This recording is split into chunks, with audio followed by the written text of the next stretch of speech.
we're key workers to certain young ones, not me. I'm looking after 8 young ones that now, so there's 8 in the building and we've got our own wee office down the stair, but we're all allocated certain ones that we do support individually, you know what I mean? So aye mate, just plodding on doing that. But is it like a children's home or something? It's a wee bit like that. It's the one building, it's like a close, mate, and you walk into it. Our office in the right, and they walk through and it takes them, there's stairs that take them directly to all their flats and things like that, do you know what I mean? Aye, so we've got to buzz them in and out, but do you know what I mean? So you know who's in the house and who's in. We've got to do welfare checks and all to make sure they can't talk themselves. Aye, things like that. So what is it? Is it kind of like vulnerable people you work with? Is it vulnerable people, mate, young vulnerable people. I work between an age range between 15 to 25. Round about, but aye mate, it's you get your good days and you get your bad days, mate. Oh really? You can go in and you can get in sometimes somebody's had a bad day, mate, and they've just hit the drink, they're full of eckies or they're hitting something else. Oh really? Aye. They're just wrecking the place, not I mean, before you know it, you've got police all of the projects and.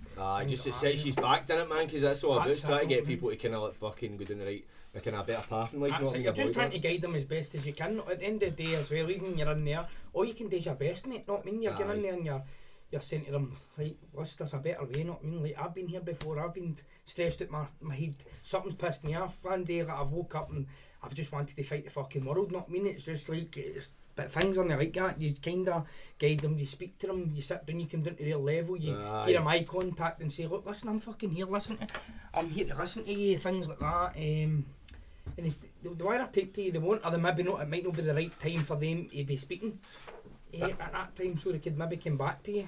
You always make them aware that you're always here to speak to them. Definitely, man. It's one of those. Listen, I'm kind of wanting to fucking get your best interest. I'm not a boss or fucking anything. Definitely. If you tell me the wrong thing, I can go and fuck you up. Know what I mean? It's like try to explain. Also make them aware of that as well when I'm doing that as well. I'm like, listen, that's between me and you, unless it's something like a disclosure. If we're talking to a disclosure is a different story. A disclosure means it's something a wee bit more important where I've got to take it to my manager, but I've also got to make that young person aware of that. It's like if they say they're going to harm some kind of harm themselves. It could be anything. It could be anything at all. It could be like sexual abuse, anything at all, lying down the roads. So I've got to do that. But you also make them aware of that and ask them that they not understand, make sure that they know. Make sure they're on your level, so you know as if like you're fucking. Because sometimes you can be speaking to a young person and you're like, they know what I'm talking about, because you've got to explain yourself a couple of times as well, do you know what I mean? So a lot of them would probably get rough backgrounds, know what I mean? I'm just probably assuming here, but a lot of people that come from rough backgrounds, it's like, it's happened at home, know what I mean, growing up, and a lot of them have probably not went to school kind of thing, so it's like education is probably quite limited, and a lot of people that's had to go down there kind of 100%, mate, not only that as well, but sometimes it's not their fault as well, sometimes it's been their mums and dads that's fucked up in life, and it's kind of led them down a different dusty road. I know, so never really had a chance to start with, man. That's it, mate, basically. So I'm always flying busy with it, you know what I mean? You get your good days and your bad days. It's been quiet lately in the work, you know, but it's how was like COVID and that affected it? Has it affected that in it? Well, it does affect it, mate, because at the end of the day they've got visitors, haven't they? We've got a visitor kind of policy to put in place where they've got to. The visitors come at a certain time, and they've got to leave for a certain time, so they've got to, I think they're allowed in at 3 o'clock and then they've got to leave for 10 o'clock at night. So they're pretty, they've not got that either, which is, it's hard for them as well, do you know what I mean? But definitely. Due to the circumstances, there's nothing we can do, we just need to keep that in place. I know, it's one of one, see if somebody was to come in, they'd bring something in, give to one person, they'll give the full fucking lot. That's it, we're all cattled, and before you know it, there's no workers, not exactly, man. And it just goes round in circles and round in circles. I know, it just spreads, man, it spreads before you know it. The new as well, it's fucking everywhere, as you know, do you know what I mean? It's a hard one. It's starting to get closer to home. I've noticed it. A lot of people have got it, man. It's like a lot of people running about. See, first it started with it was always like somebody's auntie or somebody's. Mate, I had it a couple of months ago and it fucked me up, mate. I was how was it? Yeah, it was bad, mate. I was surprised and all, because I'm fit and I keep myself good. I'm out on my bike a lot and things like that, and then the next minute, boom, it just came on me one day. But I kind of thought, it's alright, it's a cold. The next day it got worse. Yeah, I had to take a month off work, that's how bad it was. I get took to hospital in an ambulance twice, mate. One morning I got up, was coughing up blood and all that, and I was like, fucking hell, this isn't right. And went phone NHS 24, went right in and they took us, they're like, no, you need to come to hospital straight away. And I went in, man, it was fucking alien. I went in and it was into this wee mad ward, and it was just weird, mate. It was just like, it didn't feel like our planet. It was like a fucking it was fucking crazy shit, mate. In big yellow suits Jordan, honestly, mate, it was wild. It was absolutely wild, mate. Even in, there was a cunts in suits, but there was what they wouldn't come actually near you, you know what I mean? They would tell you what to do for a distance and all that. Oh, really? That's fucking you're like, man, am I going to get back out here? No, you see that? Am I going to get put in a tube or something? No, I mean, it's crazy. You're not used to that kind of shit, mate. You're used to like human interaction, so you get that. It's a kind of shock to the brain, mate. Because you're hearing it and you're seeing it obviously on the telly and everybody talking about it in the news. It's all you fucking hearing it, to be honest. But that's only way you see it, but when you experience it, it's different. I can imagine, because right now you're just imagining, you go to hospital, I'm just, the way I've always imagined it, I'm just in a hospital, like in a hospital bed, but nah man, but it's obviously it's a different thing, it's fucking been set up. Even the second time I get took to hospital, I get took to an actual hospital. Last time it was some kind of ward thing, before it was a place in Maryhill, I can't remember the name of it, but the second time I went, they took me to Stophill Hospital and they had to tell me to wait in the ambulance. My ambulance driver told me to go out and walk in. I walked in and he went, "You need to leave, mate." I'm like, "What the fuck do you mean I need to leave, mate? I'm fucked up. You need to help me." Fuck's sake, you can tell me to leave a hospital. He's like, "No, you need to leave right now." And I'm like, "Right, okay." And I've went back out to my ambulance driver. I'm like, "He's just asked me to leave, mate. I can't breathe or nothing." He's like, "You kidding me on?" He's like, "He jumped back in the back of the ambulance and he's like, "It's because there's somebody with COVID in there." I'm like, "Does it really matter? I've got COVID." No, I mean, you got to fucking get each other. That's it. So I was communicating with a doctor for the back of an ambulance, mate. It was craziness, and they're like, "I will take you in 10 minutes," and asking me a question before I went in, then went right in and told them, bang, it's the first time I actually went, mate, I spewed in the wee room in front of them all.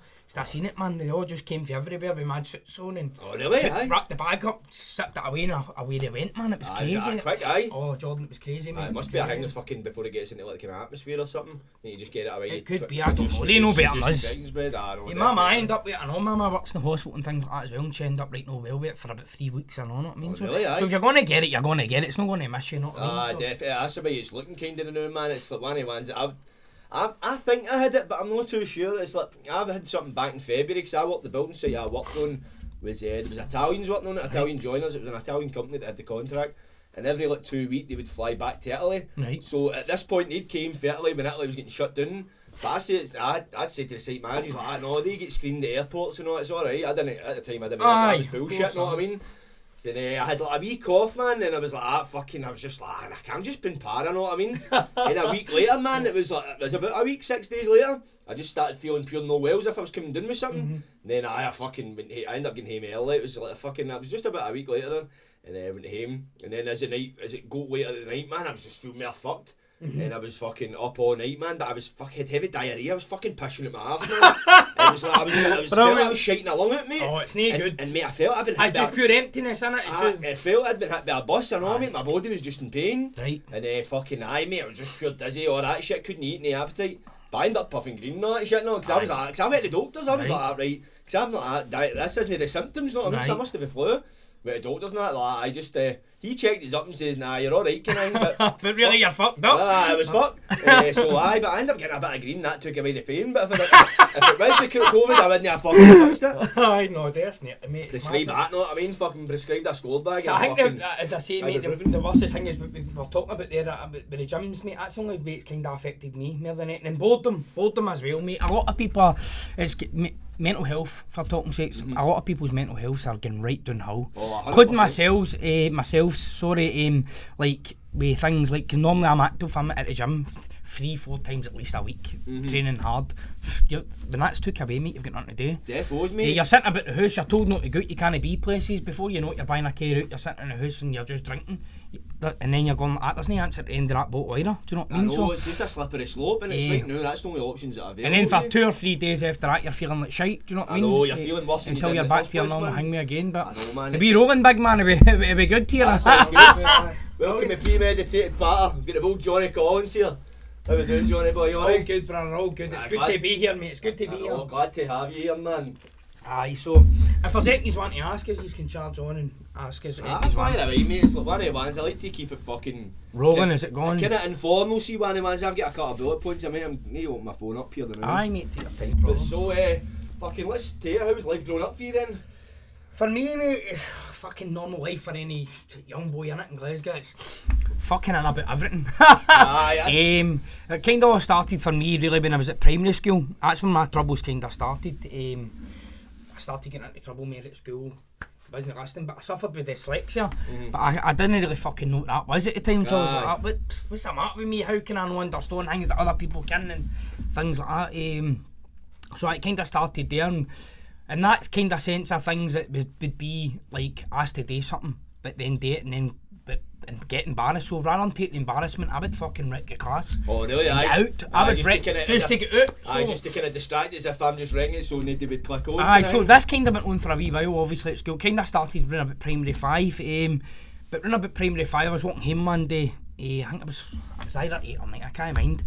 And I witnessed a fucking murder. There was 3 guys that slaughtered a guy in front of me to death. Like just really, slaughtered him. Stabbed him, sunk hammers into the guy's head, fucking everything. I'm just standing there watching this, know what I mean? So it kind of triggered for there. I didn't think much of it as a young boy, know what I mean? But I think things started getting worse in at school after that. You look back, you can identify that as a kind of. I can remember no really seeing, no really thinking much about it, but I would always, sometimes I'd go to my bed at night and think, fuck's sake, if that happened to my mum and my dad. But it know the effect that it can have on you in later life type thing. So things kind of get worse and spiralled out of control for them. They're like, fuck, we can't handle him, we can't beat at school. But when I think back, I really should have looked at the problem instead. They just give me help and supported me. And I think I'd probably had a wee bit of a better, not upbringing, but a better life. Do you know what I mean? I feel as if I wasn't given a chance type thing. Do you know what I mean? It was just like, problem, just fuck him at the door, we can't handle him. I think it was back then, obviously back then, right, I mean, not dyslexia, but see like kind of other, let's see with Wayne's now, the kind of thing, like they're kind of has a lot more support because they understand a lot more kind of about Wayne's brains work kind of thing, know what I mean? You can identify a lot of things. But back then it was kind of like either fucking conformed or getting booted out because they didn't really know how to deal with people like that. It's craziness. They brought in, I remember a psychologist came in, man, I had the cunt for about 2 or 3 years and he was just appearing and just showing me pictures of things and I'm like, does this cunt think I'm a clown? Not me. That's what was going on in my, a picture of a house, like, what is that? And I'm like, it's a fucking house, mate. Wait, at that point? Fuck, I must have been around about 8 or 9. I was still that young. This was happening at primary school, Jordan. Do you know what I mean? This was happening at primary school, mate. So it was.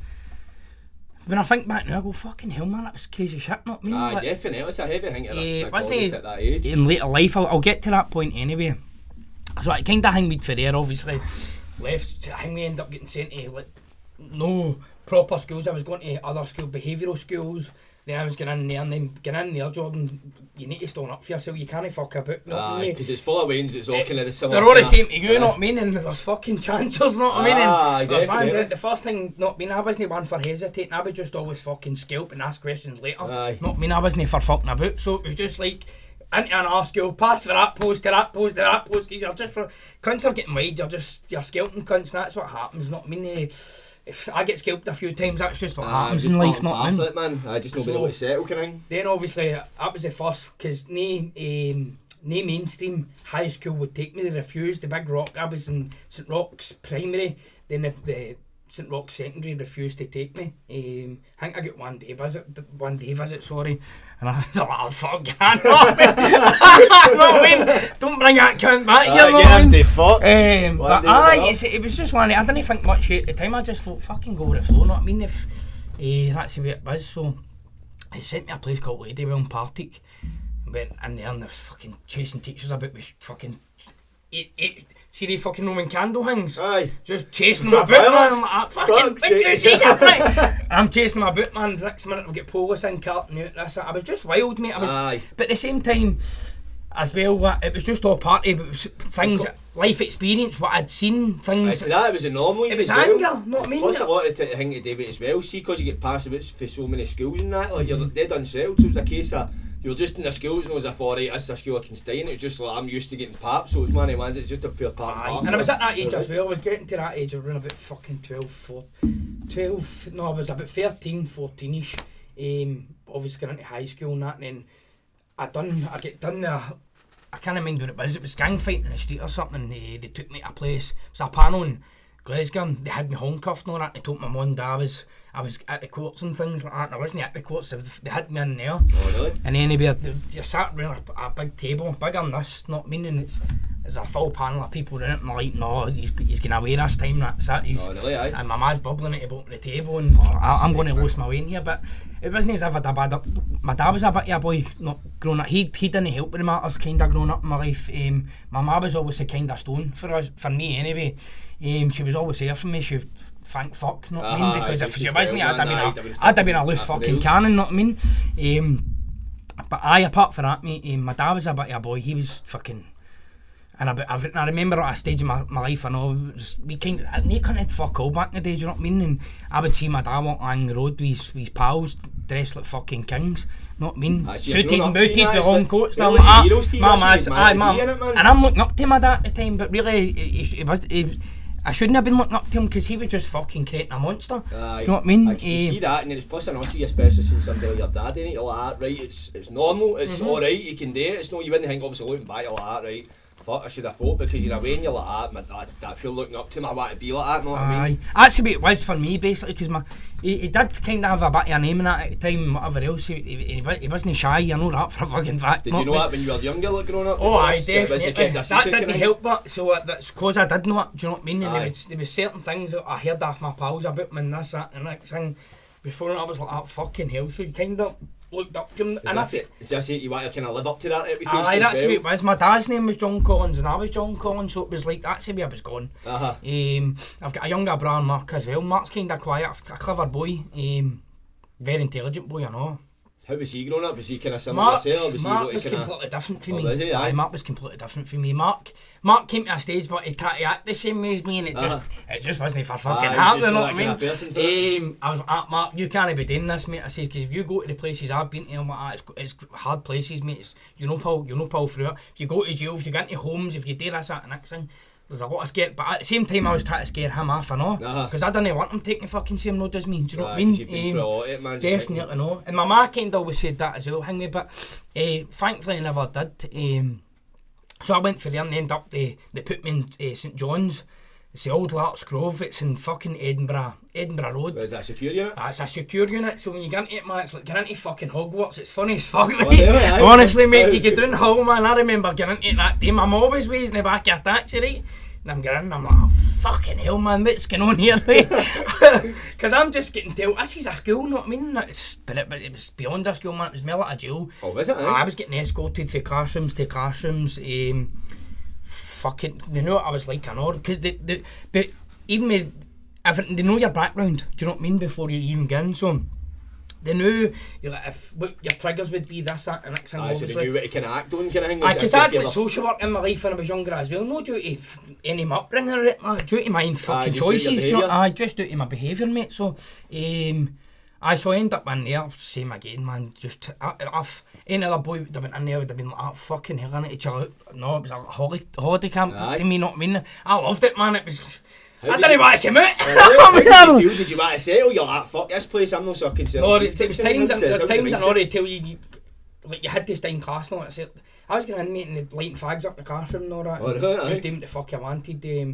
And I think back now, I'm like, Jesus Christ, man. But I had to be escorted from class to class, and it was country walkie-talkies when you had to take it in the next classroom, not me. Oh, no, but was it kind of like screws, or was it kind of, no as official as that? But no as officials, but I did walkie-talkies and that, and all I need to do is hit a button, and before you know it, there's a few times I had to be restrained. One of the most recent ones I can remember would be, I was getting restrained off a few of them, and I was on my belly, do you know what I mean? And one of them leant down and done that and fucking bounced knee in the face, but he meant it. But that's how because there's a lot of abuse on in these sort of places. That's what I was going to ask. Did they treat you like a child, or did they just die? It's like fucking, if you kicked off, you kick fuck at you. There's a lot of places things like this abuse takes place in. I've no doubt about it, mate. But it didn't take place. Well, as far as I'm aware, it did take place in there with certain people, but certainly not with me. No, in your experience, you can remember. No, I think as well, these sort of horrible cunts, if you want to put them like that, they know what to prey on, not me. They prey on the weak, the vulnerable. Whereas I was never weak and vulnerable. I was always fucking out there. A bit like that. Do you know what I mean? But at the same time, I was a good boy. I wasn't a challenging boy. I would always give you respect. I would always talk nice to people. I always knew I'd give my elders respect most of my life. Growing up, there was times I was cheeky and whatever else like any other fucking young boy, but I was also I give respect, because respect, definitely. I was brought up with respect, do you know what I mean? Especially with my dad, I'd have fucking get leered if I answered back, know what I mean? That's the way it was, but I kind of went for there, and then before you know it, I was getting into trouble. It was that time I was in St John's. It was time, because I was only in it for like 3 months or something, if I remember right, and then I became like a day boy in it. So that means a taxi would pick me up during the day, and then pick me up and take me home at night. Do you know what I mean? Right. Yeah, for it like that. So what ended up becoming, Ken, was it still that same where you had to get escorted to classes? Oh, after? yeah, there's no difference, because it's still a secure unit at the end of the so day. you were just There's all different, there's like Iona and all that in it, there's like all different halls and things like that, do you know what I mean? Crazy place, not I mean, a lot of there was ex-football players and all that. I remember Big Colin McAdam working it, he was an ex-Rangers player. Fuck, his brother played with Celtic years and years ago. Only two brothers that played for Rangers and Celtic, and one of them broke the other one's nose on the field. No, I don't fun. Aye, mate, crazy shit years ago. Aye, you need to look it up, man. It's crazy, honestly. What year was that? Fuck, I can't even remember, man. I can't even remember yesterday. I suppose, man. That's but I kind of spiralled out of control as I was getting older there, because I was starting to hang about with boys a lot older than me. And I was only 14, 15 at the time. What age were they about? 18, 20s? They were a lot older than me, they were in their late 20s, man. Late 20s, aye, fuck. Some were older, some were 30 odds and 30 and that. So older team. So at the same time again, robbing myself in my childhood, not mean you're trying to grow up too fast, you're trying to prove something. You're acting like an adult, you're still fucking young. That's it. So I ended up fucking involved in everything, fucking obvious drug dealing, as of most young boys doing, especially shoplifting, just crime like that. Always trying to turn the coin, always trying to make money, but always listening as well. So I wasn't just a hangy, but some things there's a lot of regret as well. Not mean growing up, we've all got regrets at the end of the day. But the only way to go forward with it is you've got to be honest about it, mate. You've got to go forward and pull yourself forward. And that's definitely. It. But I remember getting done for fucking firearms. I was only 15, turning 16. There was 2 different separate cases. What was it? What happened with that? What was it? I got took to high school in Scotland. What happened? How did you end up getting caught? Was it actually a gun? Well, what happened was there was an argument or something, even in a pub. Fuck, 15 again in a pub now. And the guy again, I remember getting a phone call saying something had happened to my brother. I can't remember exactly what it was. And at that time, obviously, a few boys that I was running about with a motor put by clavers and things like that. So we kind of just ready for trouble. Jumped the motor, man, and away we went, and that was it. And it was just I jumped at the motor like a madman, started fucking firing this fucking pistol. You know what I mean? And everybody I remember, man, women screaming. There was a woman there. There was a lassie there. Not going to mention her name, but I put my balaclava up. I think the lassie was pregnant. I said, listen, it's alright, don't worry. But she just looked fucked. As if she's just pissed herself, not me. But then it was like 2 or 3 months later, the craziest fucking thing happened, mate. Me and my pal Andy Bain for Royston it was, we're walking up fucking Gads Hall Street, one of the fucking maddest streets in Royston, and because there's always cunts there, do you know what I mean? And we're walking up, and the next minute all these coppers must have been lying down in their motors. Just lying down in their motors, man. We've walked up, they've all got up, man, waiting on us, and I've just pounced out. This is when all the shit started happening, obviously with the firearms. They've been investigating behind the scenes, but we get caught maybe 2-3 months later. Oh, was it? I was a long doing the hangway. So there was 3 involved, there was only 2, but obviously getting nabbed for it, know what I mean? So they took us to Edinburgh High Court. I think it was one of the youngest charged and took to High Court at that time. In Scotland. Oh, really? I was 15-year-old fucking highest court in the land. How did that feel for you? Fucking crazy, mate. Were you shaking yourself at all? Were you there was part of me, I don't know what kind of... Take it seriously? See, this is what... I don't know, man, because at the time, it was like... I was still in that frame of mind, fuck it, not This is part and parcel of what I'm doing, so if this is a fucking career, fucking... What's it called? Occupational hazard. Aye, basically, not it was like, oh fuck, this is the next hurdle, basically, innit? It's just you're hitting hurdles all the time. So I went there, and I remember fucking me, my man, my dad. It was because there's 2 high courts in Edinburgh. There's a new one, there's the old one. And I've heard like a fucking bell ringing. I've turned in, man, this cunt's came out with a pole. And I'm like a priest not on top of it. And then there's a a cunt behind him. Is this in the courtroom? This is the Lords. Remember, this isn't fucking. It's no like your normal judges would sentence you in the sheriff court. This was Lords, not mean. The fucking wigs were down to here, not mean. I was like, fuck me, man, I'm in trouble. Fucking 15 century. Aye, man, I'm like, fucking. That's when it kind of hit me, Jordan. Do you know what I mean? It was this is real. I was like, whoa, man, I've not seen a judge with a wig on like that, man, my fucking life, know what I mean? So I was like, fucking hell. So my dad was kind of. My mum was upset, she kind of knew it was kind of going to happen. My dad's like, look, whatever happens, fucking, keep doing good, mate, get back out. My dad was always a tough one, but kind of, know what I mean? He's been through it for a so he done things like that. Funnily enough, mate, I ended up walking. Really? Aye, and I played to it as well. I played to it and get my para back data. Fuck's sake! I get my para back data and get out, mate, and my lawyer went up and gave a school basically saying that I was going to art school and all that at the time. I was fucking basically going to be the next Rennie Macintosh. Mate, the Lady Peyton, that was a woman, that was a judge's name, mate. I'll never forget her, man. Like, she fucking must have seen something in me, man, but she gave us a chance, not she's like, no, I didn't walk, obviously, with nothing. I get pounded with like fucking 3 year, what was it, 3 year probation, then I was on licence for like 5-6 years. A good few years.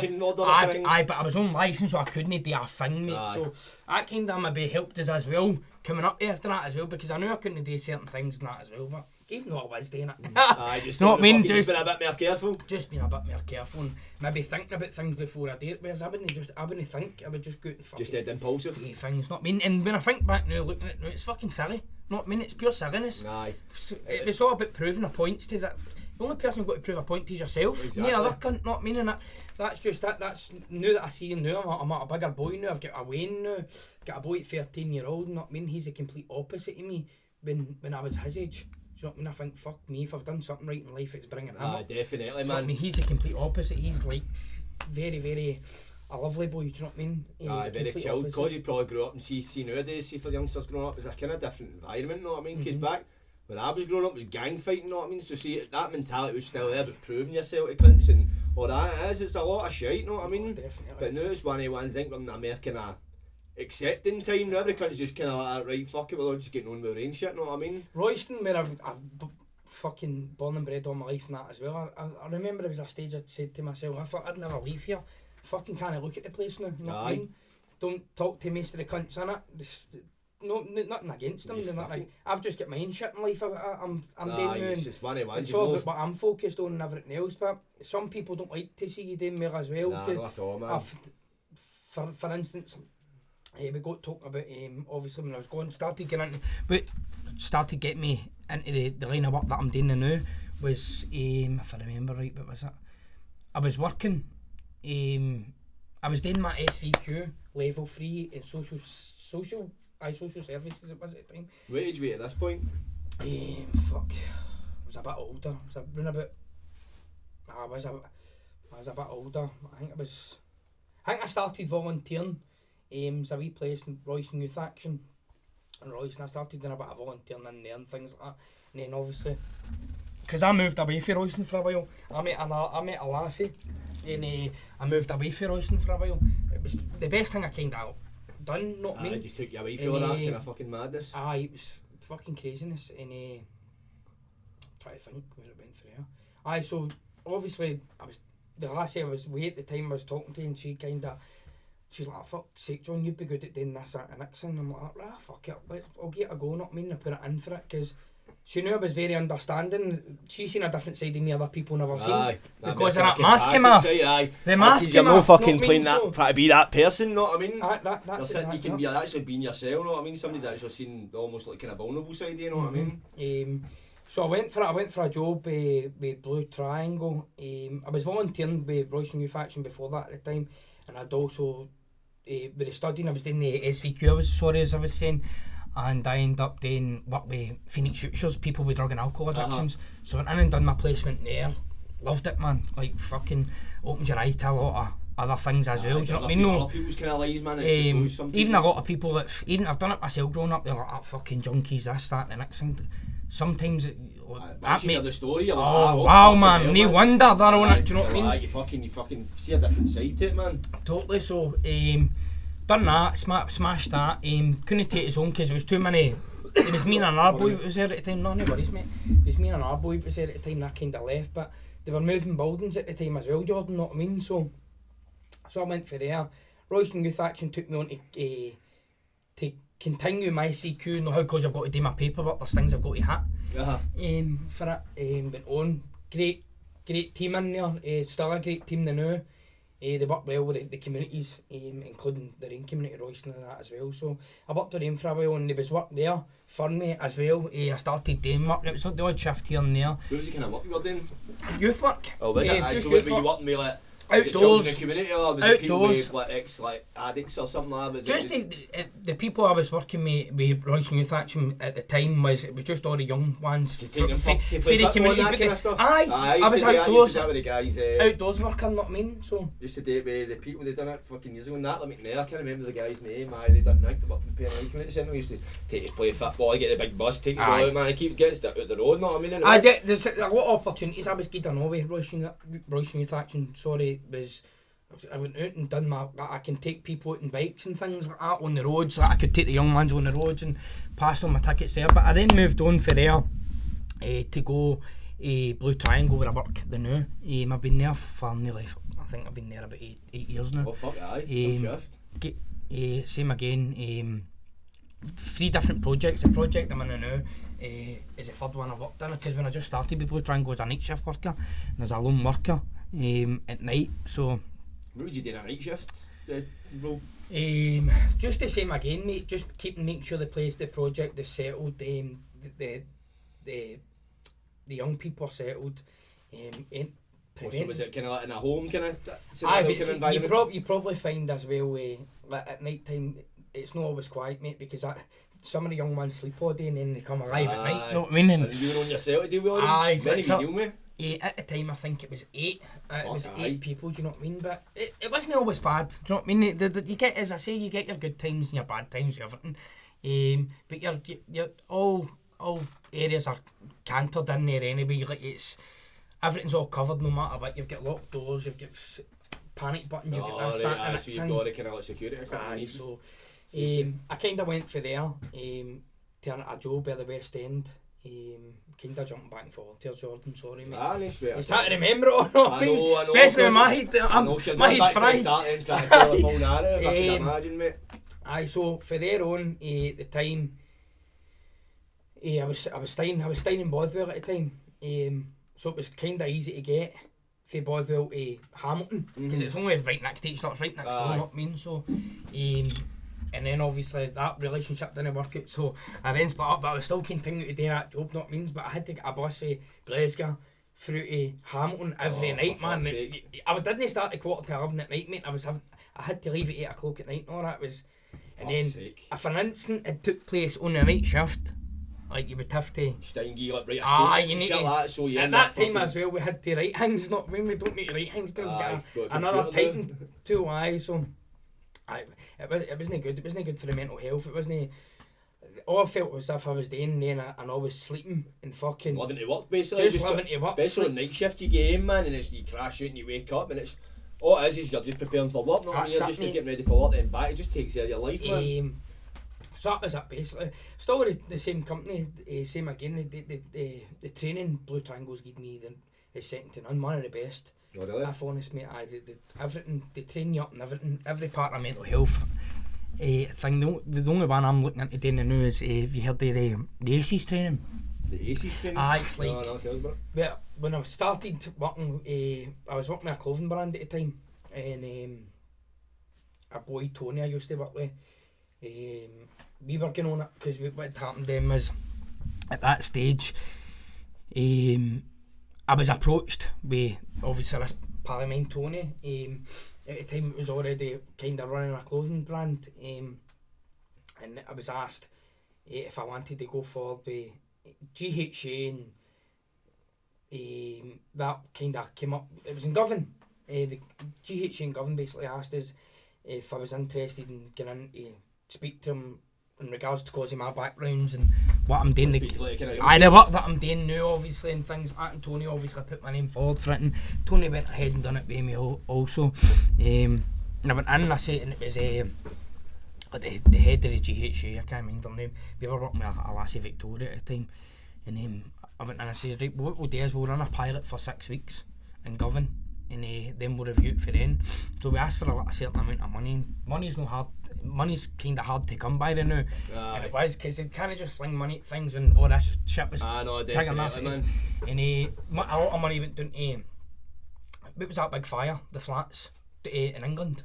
Oh, the Grenfell. Grenfell. A lot of money. A lot of people don't know that, but a lot of money for Scotland went down there as well. Oh really? The money to subsidise England. Aye, definitely, mate. So at that time it was hard trying to get money, but we ended up we ran a pilot for 6 weeks. And smashed it, mate. Not one, but a crime took place within 6 weeks. The police levels came down, everything. Fuck's sake, when we went in, we were only 2 bodies working together. Really? What was the pilot called? Did you have a name for it? No, it was not. Just went in and basically know what it was, mate. I gave my time to the young team in Govan. Took them off the streets, gave them somewhere to go. We ended up building a hub where there was a computer somewhere warm from. We would feed them as well. A lot of young ones, as I say, a lot of young ones that don't even get home to a meal nowadays. I know. That's how bad shit's getting, do you know what I mean, mate? So, me and Tony obviously had our own things we built up, and we'll go in and we'll try and get them out. We took them out and go-kart out and things like that. And just be stuff they're not really used to, you know what I mean? It takes them because that's it, so it's just really down to boredom, mate. You can't just... I created a thing, I know. It was a quote I'd made up at the time, and GHA went mad for it. Ended up the Justice Minister came on board and everything. Kenny McCaskill, was it? No, Hamza Youssef. Oh, right. So he came on board and things like that, and he's like, no, I really like it. It sounded, and it was you can't expect change if you can't give a chance. That's what I said. And we put it onto t-shirts, it went everywhere, it fucking blew up. And I'm like, because it is the truth, really. It's simple, you can't expect things to change if you can't give a chance. You need to be willing to put in the work. That's it. Everybody deserves a chance in life. It doesn't matter what the fuck they've done. Not mean to an extent. Not mean. Give them a chance. Not mean. Give them a chance, you'll see them glow. It's 100%. That's my motto. Going forward, always will be. Even with the young ones I work with now, that's how I come down to their level, listen to them, speak to them, do whatever I can for them. Just make time for people, not mean make time for them. And then what you're doing there is you're building trust, you're gaining trust, do you know what I mean? And before you know it, you're opened up to a whole different level. They're finally opened up, because that's what's probably missing with a lot of the youngsters, you know what I mean? It's a trust issue, because most people they've go try to talk to them as either police or social workers or something, they're kind of like, I know what I mean, I can't trust this person to tell me anything, but with somebody like yourself, you know, right, this guy comes from the same kind of background as me, I can kind of see themselves, and you know what I mean, and obviously maybe a lot of them still get the guard up, but as time goes on, the guard is, it's hard to come down, do you know what I mean, because I've had that guard up before, in my life, and it's the guard, the mask I was telling you about. It's all about protecting yourself, that's what it comes down to, the guard, because it all begins with growing up in the scheme, you know what I mean, you need to pure, I can't be seen as weak kind of thing, you know what I mean, because people... It's in you, innit? It's in you just to... Survival mode, I always called it. You're playing a part or you've grown up, know what I mean? It's hard to come out of that when you get older, know what I mean? And then it gets tiring as well, you know what I mean? It gets fucking tiring as well, and it also adds to your mental health, your mental state. It ends up a toll, man. It's definitely, it's being yourself, man. That's the way forward. I've realised. So I've for all my life tried to be something I've known, know what I mean? I think everybody has, know what I mean? And you realise, nah, it's being yourself. They have, mate, there's still people out there doing it. I look at certain people and cunts might think I'm crazy. I can look at somebody and go, fucking hell. You see right through them? I can see right through them, mate. I'm like, I was that cunt at one stage. That's probably how you can see it, because you know you've done it. I fucking know, I've been there, know what I mean? All about image, how you look, what you've got in your wrist, this or this pish. What a fucking pish, mate. It, man. It's embarrassing, know what I mean? That's exactly what it is, it's embarrassing, but so that's what got us right into the swing of things, dealing with people, working with young vulnerable people. I love it, mate, it's brilliant. We'll change it for the world. When you change it, mate, because it's making a difference as well, and plus, and also, because you say for yourself, you're growing up, you're quite a turbulent growing up, seeing schools and that, you couldn't really conform because people didn't really know how to understand you, kind of. Now it's kind of, you're looking at these people, you're probably like that. Maybe if somebody, you're saying you used to kind of act out because you didn't want people knowing you were struggling to understand. But whereas now, you think you're looking at people and going like that to them, like kind of, maybe they're just no one to let me know, I need to just let them know I'm they can trust, you know what I mean? So you've kind of get that personal, kind of emotional attachment to it. The thing is as well, Jordan, is, mate, is like, a wee part of me goes, the fucking system failed me when I was younger.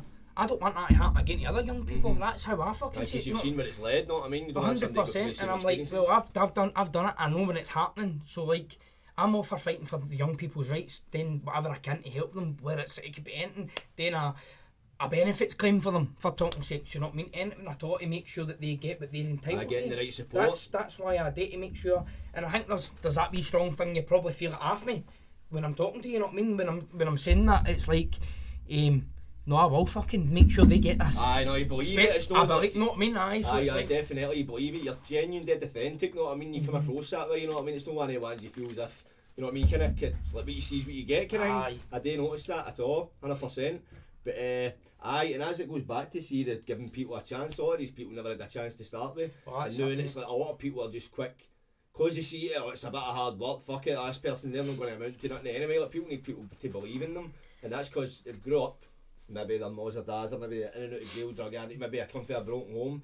So they're growing up, it's like they've never known any cunt to give them a chance, so it's an alien that's feeling them. And when it does happen to them, like sometimes they won't always take straight away, of course they won't, do you know what I mean? I hate saying they because I feel as if I'm labelling them a bit now. But any vulnerable person in that matter, a service user or a supported person or whatever it may be, would be, take your time, they'll come to you as well, just talk to them. And if they don't hang me, leave them. Let them to think.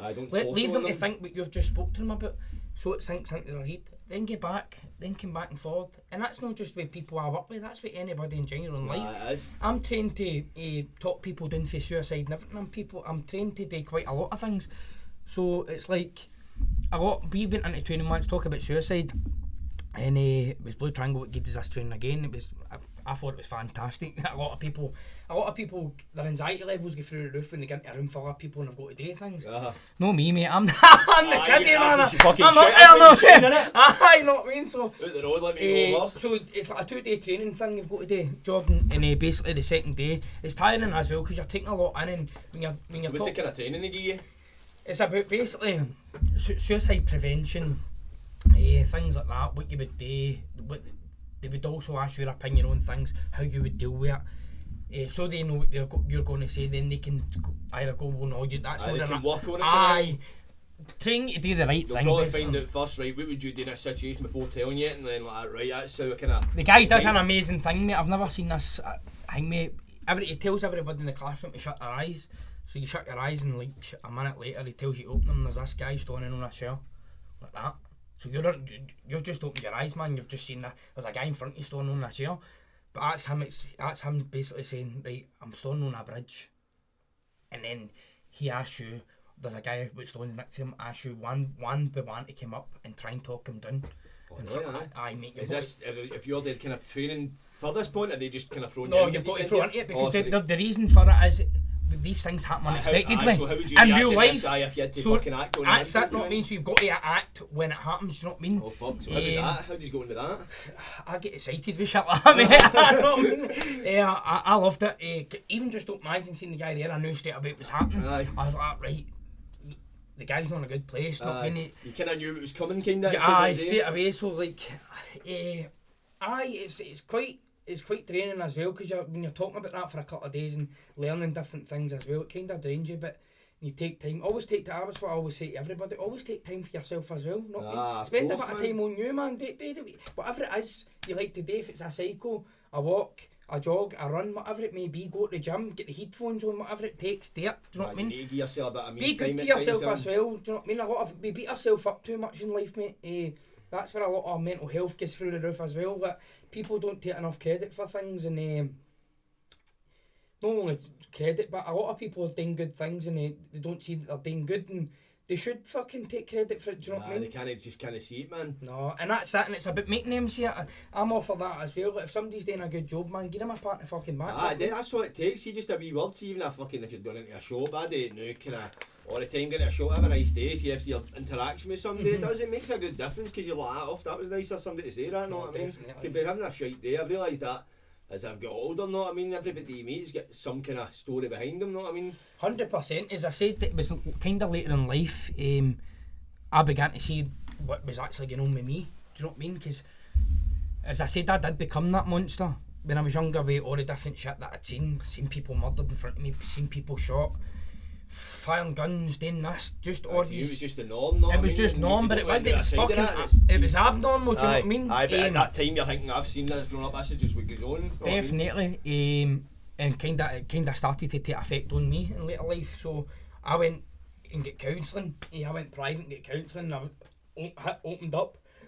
Sorry to the counsellor and spoke to, and you could see with the counsellor's eyes, man. He's like, fucking hell, you speak like seriously. Not shocked. What age were you at this point? Were you still doing your social work at this point? Aye, mate. I was. Were you far in it, or were you still? No, I was only a couple of years into it, but it kind of just started taking effect on me, and I was like drinking a wee bit more and all that, and you started to realise, did you realise at the time no, that was your upbringing? It's kind of, I didn't. I seen that's what's affected, or you're just like something's up here. No, so I just didn't feel me anymore. I felt as if fucking hell, I'm tired. Do you know what I mean? But at the same time, I was like, I can't tell myself, I can't tell people I'm tired because that mask was still hanging on a bit. That sign of weakness kind of thing. You don't weakness, because it's all I know, Jordan. It's all I know. If you know what I'm saying. So a weakness is if I get taken advantage of. And I'm at and then obviously I went counselling. I spoke to my mum, came in, I broke down in tears to my mum, and I was like, fucking, I'm no me and this, that, and next thing.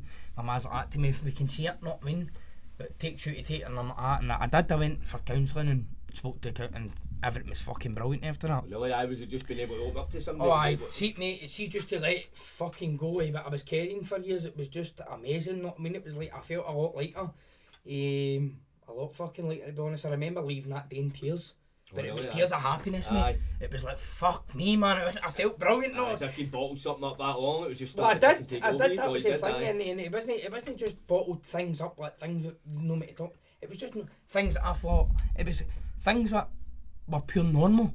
Not meant to speak about what I thought were abnormal. Because all you're used to early years is to no show signs of weakness. Aye. The brave so face. But that's fine. That's probably the first time you actually spoke to somebody in that way. You've probably thought it long enough, but having the thoughts that there's nobody in my kind of circle of fucking pals or whatever that I could speak to, I should probably be like, aye, because you know what it's like even a good few years ago. It's only recently people are starting to say, right, open up more, because you know the benefit it does. But back, see, 5-10 years ago, man, you were fucking getting laughed at like that. Or some people be like, no, laughed at, but like, fucking man up, know what I mean? Can I? That's the way it is. Not me even growing up with back. But I say the old school days, I can't so done. That's not mean, but I'm now 31. Do you know what I mean? But it was fucking wild back in the day, no, do you know what I mean? Growing up, man, it wasn't fucking easy, bonkers, but man. But that's what kind of led me into what I'm actually doing now as well. So what point did you sit and think to yourself, I want to kind of start making a difference and start working with people? Did you have like that moment you were like that? Was it a gradual thing, or did you just think 1 minute like that, fucking, I want to start kind of getting back and try to help people? It's been my Wayne was born. I remember my Wayne was born at the time. I kind of just, my Wayne was born with a cleft lip and palate when he was born, so it was like kind of wee hole in his lip and he's in her mouth. And I just remember looking at him and I'm going, there's no fucking way I'm going to bring you into this world leading the life that I'm doing now, because it's going to end two ways, dead or in jail for life. That's it. Not being, and it was kind of then I started to think differently. I was doing more thinking rather than talking and fucking acting. Do you know what I mean? So it was like, I've taken a lot of time to reflect. When I was reflecting on a lot, and there was a lot of fear about setting and all, thinking certain things that took place, because there was like a big Family Feud going on at this time. So you think and it maybe went on for this years. might affect him now growing up? And it could he end up dragged into something else, and that would kill me. Do you know what I mean? So it was a love for my son, I would say. at that time it kind of made me go down a different path, definitely, 100%. You find that with a lot of people to say when they have a win. It's kind of a lot of boys I know, they'd fucking take their recce's at the weekend and as soon as they're away, they're like, nah, just no touch to it. And it's one of the ones, it does change people. Definitely. No, I mean, I think it gives you a minute to kind of reflect, right, I'm responsible for their life here, no, I mean, I'm kind of, what I do will affect how they are as they grow up, know what I mean? And that's when you're like, right, I want the best for them, and you're like, what is the best? As you're saying, it goes into that thinking aspect, you're like, what is the best? And you're like, well, what's the best for him? Also probably the best for me. Well, he needed operations as well as a baby, and I'm like, he needs me to be there. I need to be there, and I'd done everything I had to do. Like, I would sleep in hospital with my son, everything I did there. Take him into the operating theatre, and it broke me. Taking my son into an operating theatre and leaving him with 6 doctors. And I'm mate, just fucking surgeons had to carry him out, Andy. Oh, really, do you know what I mean? So this is when my emotions were starting to come out in me as a person, because I seen there was something there that I never had. There was proper love there, not mean it was and it was like, My dad was quite tough on us. My dad was quite. He wouldn't tell you that he fucking loved you Aye, and all 'cause that. Know what I mean? my dad's He's the just same, old it's the school. It's the way they were brought up. You So couldn't shit. I'm never going to bring my son into the world and tell him I don't love him. I still tell my son I love him every day, the now, and I will to the day I die. Do you know what I mean? So, because it does impact on life. 100%, man. It does. It affects him as well. And plus, I know, see, I told you, your dad. My dad was the same. It was the old school, a different generation. It goes back to not being able to show that vulnerability kind of thing. Know what I mean? It's like, but now, as you're saying, it's like we're kind of growing out of that. Know what I mean? We're growing. We're kind of understanding human emotion. Know what I mean? And it is a reassurance. You'll grow up knowing I'm loved. I've got something hang with. Know what I mean? It does heavy, massively affects people. Know what I mean? That's how like, even like you're saying, mind you were saying, Johnny, the things you're doing within communities and all. Like the thing I kind of recently done was obviously the helping the families at Christmas. That's something I do independently off my back. I'm not a charity. And it's just a home-based charity I set up in my house. My pals, just get people to my donations pals and donate. My pals didn't make donations. Sutton and Joyce were dressed as elves there. Is that they were doing That's that for? what they I done, seen mate. that. They done the tour of Glasgow, walked all the stadiums. Fair play to the boys, not I mean. We raised Good on them, man. 1,200 quid. But I managed to help between 7 or 8 families myself, just to go and give them a full Christmas for their wains. That was heartbreaking as well, because you're going down and like the moors are breaking down. You going like you can't. It's just horrible. Because I could imagine see somebody feeling that they can't give their wains their Christmas, and it's probably a despair. It's heartbreaking, mate. So it's like you've managed to turn up, somebody's turned up and help them just out of the goodness of their heart, and it's like it's some people, they're no, it goes back to the fucking, you're not used to that kind of, well, people are just used to people that take, but when somebody's actually getting back to them like that, fucking hell, they don't know how to take it. No, definitely. But how did you go about picking the families? Were they just, was it people you'd worked with? See, because I work in obviously the vulnerable sector and things like that as well, people know to reach out to me. There's people that obviously I wouldn't name, but I've reached out just for my help in general, just to have a talk to them, listen to them, and I've reached out for help and I've guided them, tried my best to guide them in the right path anyway. But there's always somebody will reach out and, or you'll find out about somebody and then you approach them. But there was people reaching out to me this time.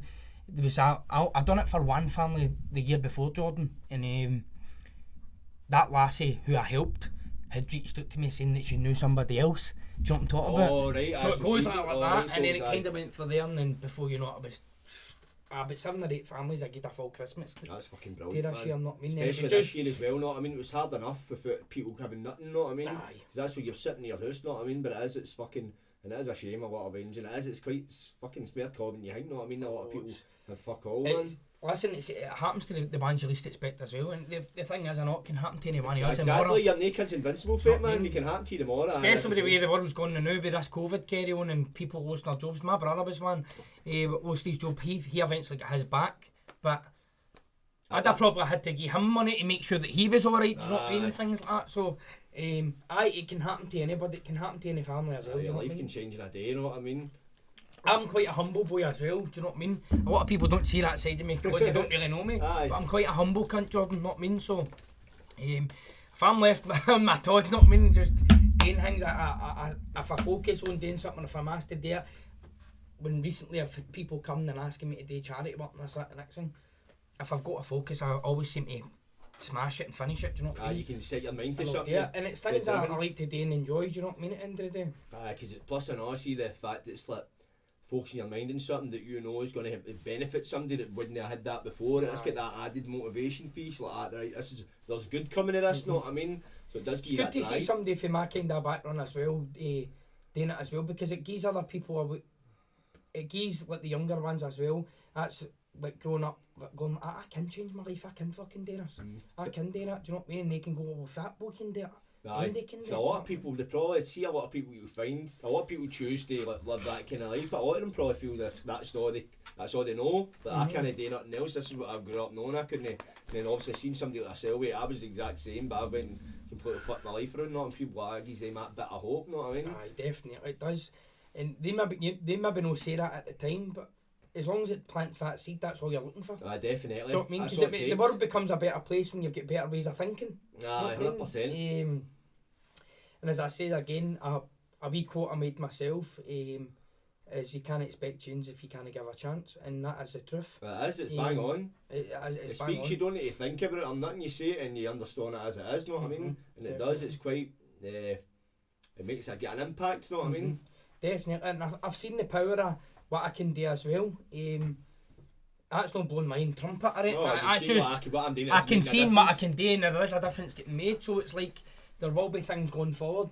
There is plans will be going forward again to make where it's a certain thing will be happening, taking place every year, where it'll be a fundraiser, this, that, and next thing, for money to go to certain places. But that I've already started talking to me and one of the boys about that now. But we're just trying to get out of the Christmas period now. I know, everybody's just trying to get hanged and then with this COVID again. They don't know if they're coming or gone now. It's the unknown we're venturing into the now, so you can't plan for nothing because it looks like you can plan for something and both it's fucking snatched away again. Well, that was like the same as last year and all with mega plans. We done. In fact, we were only too sure. I think it was obviously, Big Sutton. His ma had passed away, and obviously we fought the world his ma as well, do you know what I mean? Yeah, his ma passed away the night of my 30th party, and she was coming to my party and she sadly passed away, God rest her, and something came up with this plan to let's climb Nevis and raise money for the Chest, Heart and Stroke Foundation. Is it COPD? Aye, that's exactly what it is, mate, and we raised a substantial, crazy amount of thousands and thousands of pounds. It was about $5,000. More than that, mate. It was more than that. It was like fucking nearly $7 grand. Close to 10 grand. It was a teammates that done it. There was about 20 handies that done it, man. Climb Ben Nevis. Aye. That was a tough challenge as well. It was one of the fucking toughest things ever. Oh really? Did you not prepare for that? Oh, did I? Fuck me. I was heavy. I was gutted, man, because flew up it brand new in Bora. Coming down's a hard part, Jordan. You don't. Because your legs are fucked. It's the highest peak I think in the UK, innit? So it's like you're just going up. It's as if it keeps up in you, man. Like you're looking up to the mountain before you're starting it. You're climbing it.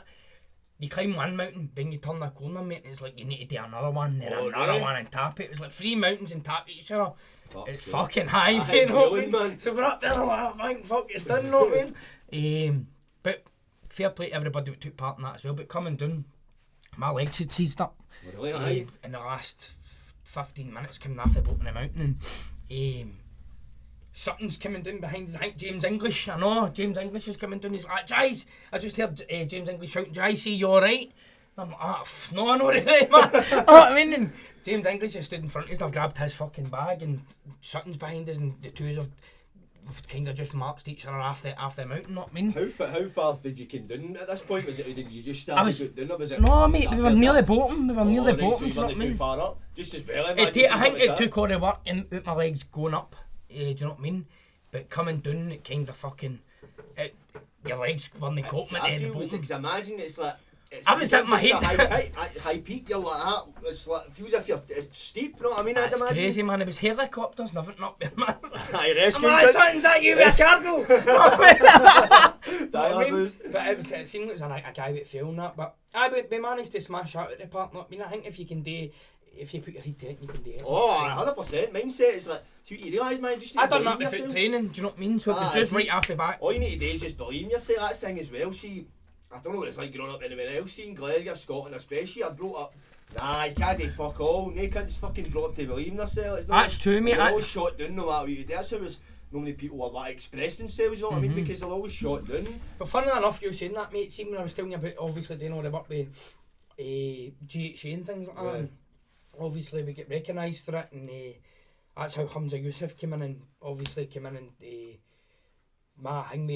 the statement I'd made and things like that get blew up and kind of the work that we were doing in governing, basically about trying to make awareness of raising where money could go and bigger, where places are needed, where it's needed. Where the money's really needed, basically. Aye, really. And a pal of mine, he was just out of jail, believe it or not. Oh, really? And he phoned us and he's like, they're saying, people for roasting, they're saying this, that and next, and I'm like, fuck them. you know what I mean? I'm doing good things here. Oh, so well, as if to like get you back in I the know, car, it's just because certain people I was working with and this, that, and that. I don't care about them. They're fucking, they mean fuck all to me. It's what I'm doing. I mean, you want to grow. People try to shoot you down, mate. That's it, man. People don't want to see people grow or progress, because I think a lot of people, I think it reinforces their insecurities because they don't believe in themselves. So I can't believe myself, or fuck, when they see somebody else. Maybe they don't think that, but that's probably a lot boiled down to that kind of insecurity, seeing somebody doing well, how man will doing better. What I began to think was that I couldn't really understand it. I'd see the point if I was a bad cunt and I was doing something that I shouldn't be doing, but when I'm doing good things and I'm trying my fucking best, and I'm especially a lot of it with my own time and effort, Aye. no cunt's going to bring me down. It doesn't matter who you are or what you are or how long I've known you. I'll just get to fuck if it's not positive. I'm not interested, mate. I'm quite strong-minded that way. I wasn't at the start, but I'm on now. I'm very, very strong-minded. I'm all about positivity, sorry, because it's these sort of cunts that fucking pull people down. Do you know what I mean? And not let them succeed. That's the kind of people how you see people that's always in and out of jail. Or you can see a lot of people in and out of jail or getting addictions. It's the people that are in. They're getting back to these same people, and these cunts are still stuck in their same ruts, and they're just getting dragged back into it because it's their pals coming. It's like a lot it is. I've heard the quote, "Show me your friends and I'll show you your future." And it does apply, you know what I mean? And it's the, no shit on like your pals and that kind of thing, but it's like one of the ones, like if people are fucking stuck in some sort of lifestyle, you know what I mean, and you're trying to get out of it, a lot of people don't want to see that. I'm saying obviously a lot of people do want to see you do good to, but there's still some people that are just stuck and can't see there any way out of it, so don't think any cunt should be doing it. Well, I think that is a true thing as well, Jordan, because even getting back to that thing I was saying about when I was feeling a bit shite about myself and things are coming on top for me a bit, I remember reaching out to a couple of people and it didn't fucking happen, not mean. So I'm like, so that's maybe where my guard went up again. And I thought, fuck no, just continue on. So it does make like, whereas if somebody reaches out to me straight away, obviously not just because of the life experiences, my work experience and what I deal with on a day-to-day basis, is if somebody reaches out to you, help them straight away. 100%, man. It takes a lot. It takes a lot for somebody to make that see to actually commit to just you. Even to tell you something's wrong with them, I could have took that person a week to build themselves up to that. And it takes everything out them as well, do you know what I mean? And see, once they say it, it's like, see, if they say it, then they're like that. A lot of doubt sets in. See, they say to somebody and they feel as if the person's just fuck, I wish... Not getting off the vibes as if the people are like that, dead insecure, like fuck, why did I tell him that? You don't want to make people to feel that way, you want to be like that. I'm glad you told us this, that was the best thing you could have done. No, definitely. You want to make people to feel as if they've done the best thing, the right thing, you know what I mean? Because a lot of, see people, they build it up to it and then they're like that, there's a lot of doubt, and see once they say it, the doubt sets in like that, fuck, should I have said that? And then they get into a panic, before you know it, everything just spirals out of control. Exactly, but that's what you're right there, is it's the minute you see it and help, you know what I mean? No, definitely, mate, but... That's exactly that, mate. Positive vibes all round. 100%, mate. Plus, I know, see, thinking positively, you do attract positive stuff.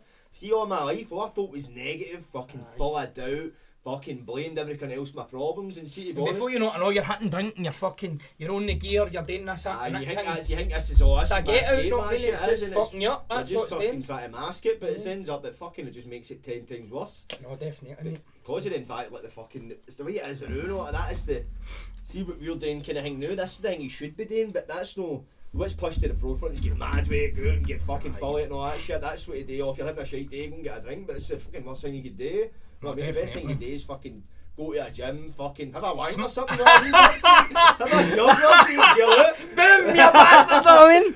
Ain't a gun to fire, know what I mean? No, definitely, 100%, mate, go, get yourself to the gym, and it's take a couple of hours, whatever it fucking may be, up the road, man, a decent meal, and you'll feel better than that. Even chat to somebody and see you chat to somebody. I know, don't need to be fucking pulling your full heart and get in there. Just talk to somebody, just don't say what you're up to, mate. That's sometimes I'm maybe having a shite day and I don't want cunts to fucking, I don't want to say it and it'll make somebody be like, oh, fuck, something's up. I'll just be like, I want somebody to talk to. The thing is worrying it. The thing is worry and panic. You don't want to worry or panic people.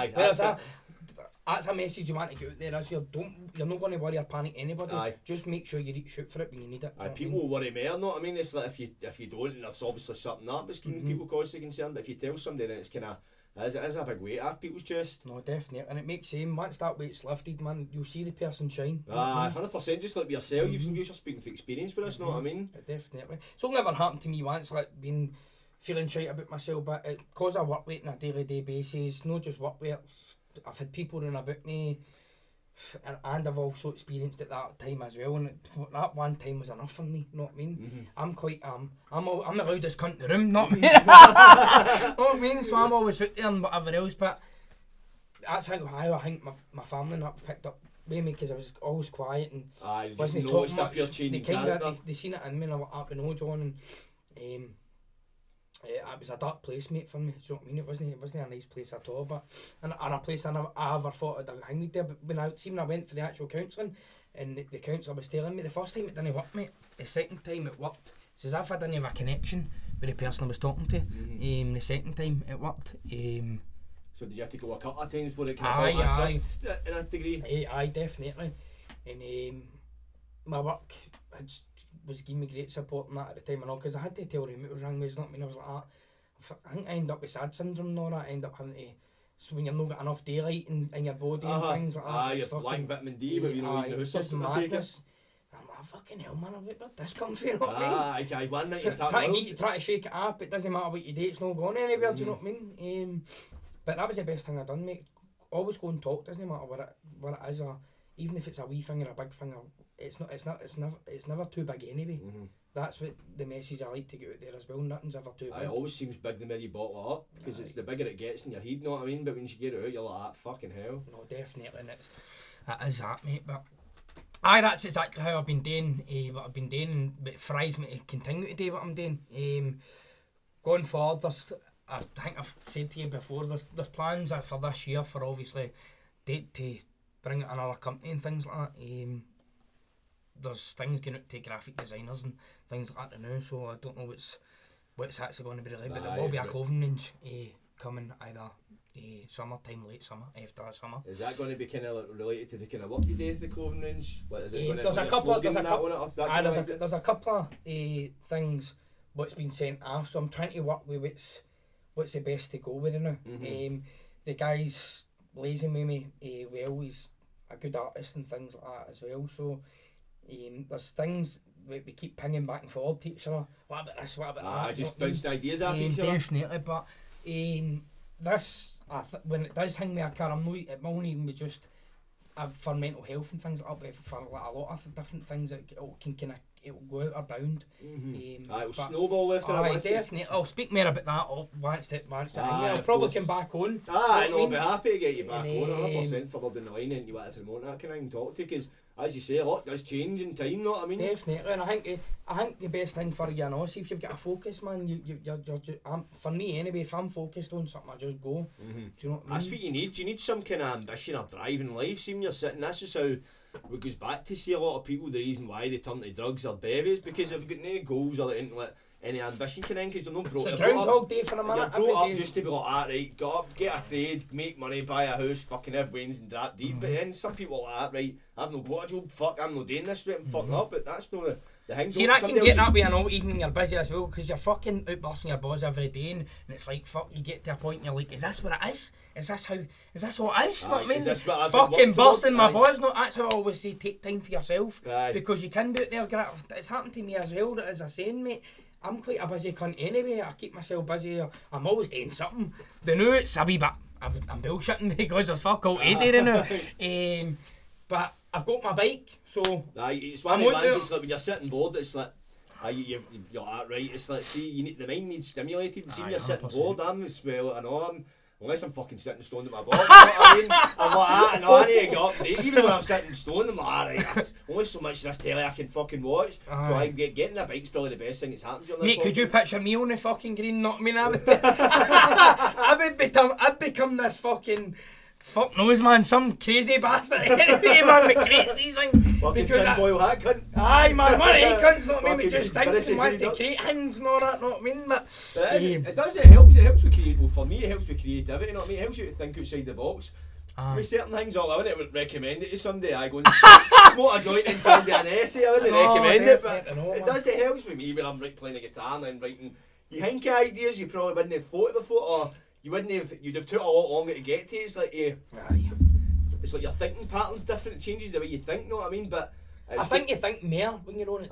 It's a thinking drug. It's like, see, when I've come off it, I feel as if right, I'm in the room there. See if I'm sitting. Cunts going high on it. I know, didn't they? Well, I smoke a joint and run like a 20k.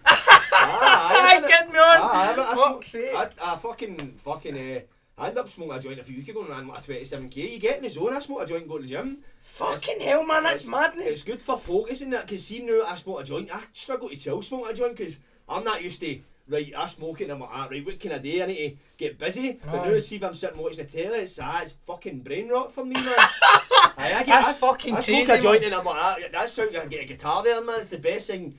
Purely come hand in hand, seriously. So you just pick it up and you're just lost in it, know what I mean? It's I couldn't even smoke a joint. See, if I smoked a joint, I'd start grating, man. Aye, in moderation, I'd say. I didn't know that, see, for years when I was younger, Cooks would always give you buckets, so I'd take that and be coughing like fuck, wasted, like, this is shit, I don't like this. Got deadly years ago. Aye, Cooks fucking killed many a lungs, young lungs back in the day, man. I know, man, you better believe it. Aye, man, but fucking, Cooks have fucking nightmares about buckets, man, that's crazy. But fucking, it was only a few years ago I started puffing to get every fucking gear.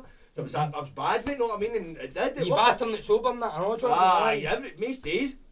And it was one of the ones we get to like a Friday, and I'd be sitting like fucking my pals, and it'd be like clockwork. I'd just get an urge, like I need to go and get on it and all that shit, and it'd be like it'd be something eating away at you. Then I was sitting with a couple of my pals there with my stoners, and I just ended up going like that. It was like a Friday, and I was getting that. I was like, these are draw that. So I had a few draws. It took those away completely. Did it? Aye. It was just a couple of wee draws. Then for then on, I obviously just substituted like one for the other. But with the green, I was able to. See, when I was on the gear, I was on it all weekend. I wasn't able to go. I was in my bed, couldn't go to work, couldn't hold a job or fuck all. With the green, I had a much more manageable life. I go back into the gym.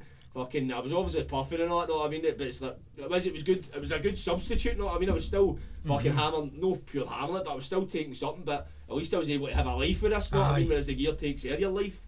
Aye, definitely. I've seen a few cases, not mean, where people are just fucking, they're in the room, man, they'll just sniff. Mate, I used to fucking go, see in times How the fuck did you cope with that, man? That must have been crazy. I used to fucking get out fucking fully all weekend, man, then get home and just I'd grab a bit of gear, get home, because I couldn't.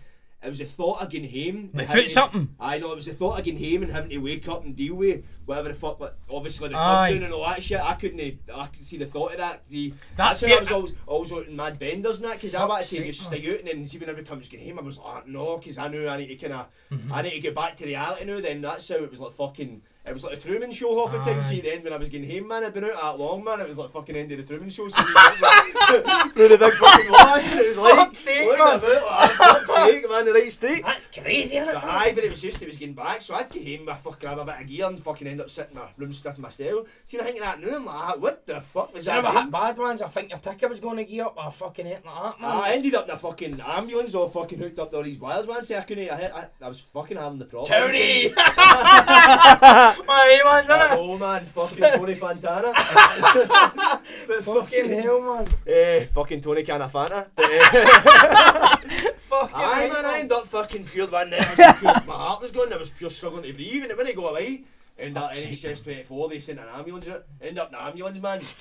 Fucking, and they've hooked us up. They're like, right, everything seems alright, but we'd like you to take you to hospital to check you up there. I was like, I'm sorry, mate. Went back in the house. I was on the gear. A few days later, I was back sniffing again, man. Like, fucking see hitting that now, man. See the shit you put your fucking body under. That's crazy, innit, man? It fucks your body right up, man. Know what I mean? But it's like, see even hearing your case in that, man, I'm like, fuck me. I don't even get into it, man. But fucking see with the thing, obviously right now we've got a pandemic with fucking coronavirus. With a pandemic before that, it was the fucking gear. Especially in Glasgow, mate. It's like, as you see, you can get a bit of gear quick and you can get a pizza, and genuinely you can. That's not just a fucking joke. No, that's the fucking truth, innit? It is, mate, and it's everywhere you go.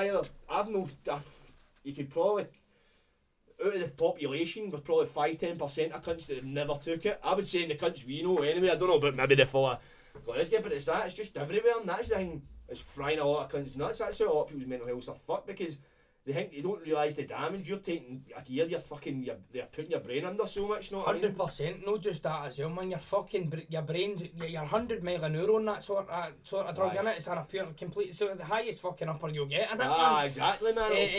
You're just constantly like, cunts talking a lot of shit on it and fucking rapid. That just keeps going and going. You think then your body's coming off it, know what I mean? It's a fucking full meltdown. Aye, because it must come down, man. It's fucking and it's a fucking crash. Pappy Jordan, man, he's not coming back down. I'm not coming home. Fuck, he's on, not coming down, know what I mean? Definitely, but it's a crazy, it's crazy, man. See, as you said there, you can get a gram quick on a pizza, man. It's fucking it's just too commonplace. It's like, you go to work, see right now I don't really bother my arse with it. I'm kind of get that kind of strong mindset, but see when I was fucking... You still taking it then, I take it, Jordan? No, nah, the fuck, man. I'll have my odd time, I'll never plan to take it, right. But sometimes if I went out and I've had a few too many beers, I've ended up on somebody's giddies one. It comes hand in hand with the bevy, but doesn't it? I know nowadays. Too mad with it, but it's one of the ones I never plan for it, and it's every time it happens, I'm like, why the fuck? I'm pure hating myself for weeks after it. So, but now I'm in the kind of, cause it fucks me, cause see if I take gear, fucks me for the gym. I'm struggling, I'm at work, I'm fucking it's a cunt. You're quite a fit boy, you know, you do your thing, not me. And then plus and all, see we fucking try to reach tunes, you know what I fucking think about a podcast, think about playing a guitar, I think about it for about a week. That's a week out your life, know what I mean? It's like fucking, it's no good, then it feels as if everything you've got gone, then I fucking get... It's your mood, it changes your full mood effect, doesn't it? 100%, it's like everything I have gone for me. Then I get mad at for again. It's if I need to fucking start all that again a week later. I need to pick it back up again. I had all my momentum I had gone. It takes that and seeing I weigh up the pros and cons. There's absolutely fuck all pros. That's about having that focus and going back to when you've got that focus and something to focus on. You're fucking smashing it. See what I think to myself. You're doing well now. I've been watching. You know what I mean? Everything you're fucking doing. You're flying, big man. Not mean. Mate, so you just need to keep that shit up and just keep doing it. Consistency. Keep that focus. Not mean. Just keep going. I know it's the best thing I could do now because that's and it has. It's fucking it's kept me out of gear. So I know I can. If I take gear, it'll fuck. Well, it'll no fuck it. It'll fuck me for a bit of a week, and I'll no fucking put in the work. Now I want to be fucking constantly doing it. I want to be constantly stimulated. So I feel if I wasn't doing all this, I'd probably be fucking on it a lot more because we'd be fucking bored of me. You know what I mean? Aye, but you're saying with the pandemic shit on it. I know, especially. And we don't know when that's going to stop either, do we? Really. That's the thing. That's the hopelessness there. It's no nobody's got a date to work towards. It's right now. It's just fucking. Is it fucking a month, 6 months, a year? Fuck knows. And it's naked. And plus it's no helping matters when you're fucking watching the news, then you're getting all this misinformation, then social media as well, there's so much shit flying about that's incorrect. You don't know what to differentiate between what's real and what's no. And that's where the news outlets and all, like some of the like talk about like fucking exaggerating figures, all the fucking numbers and all that shit like that, and it's too many questions, there's too much suspicion around it, man. It's no making sense. No, definitely. You know what I mean? I think everybody's the same as well, innit? It's fucking... Well, I've had it, not me, I know what it's like to have it. It's fucking... when I had it, man, it fucked me. I was like, are you sure I've got this? Is it not something else I've got? Something more. What the fuck's going on here, you know what I mean? I was like... I'm being serious, Jordan, see for the first 10 days, mate, I couldn't fucking eat or drink. Oh, really? A thing, mate, nothing passed my lips. And my missus, you know, who's pregnant as well, by the way, I'll just get that out. Congratulations, cheers, mate. The wee man's expected here on 26th of May, mate, so that's another focus for me. Definitely something else to work towards as well. Another one of me, fuck me. So she's doing well on that as well, so... Good stuff, she puts up with me, she's got to fucking do well, no? A very patient woman. Aye, definitely. But what we're talking about there, coronavirus, she's like, John, you need to fucking phone the NHS, not me. I'm like, they'll probably just give us a knockback anyway, like that, because the amount of people phoning in. I got to a certain stage, Jordan, man, I was like, fucking send a helicopter. Whatever you've got, man, get me out of this house, not me, because I knew I wasn't right. And then one morning I got up, man, I leaned to the other side of the bed and I just started spewing blood up everywhere. I'm like, this isn't normal, man, I'm gonna die. You know what I mean? And I did a panic, mate. I was like, get me to hospital. Right, because especially if the shit you're seeing using oil, like, fuck. I think I generally had something else in tap as well. I must have had.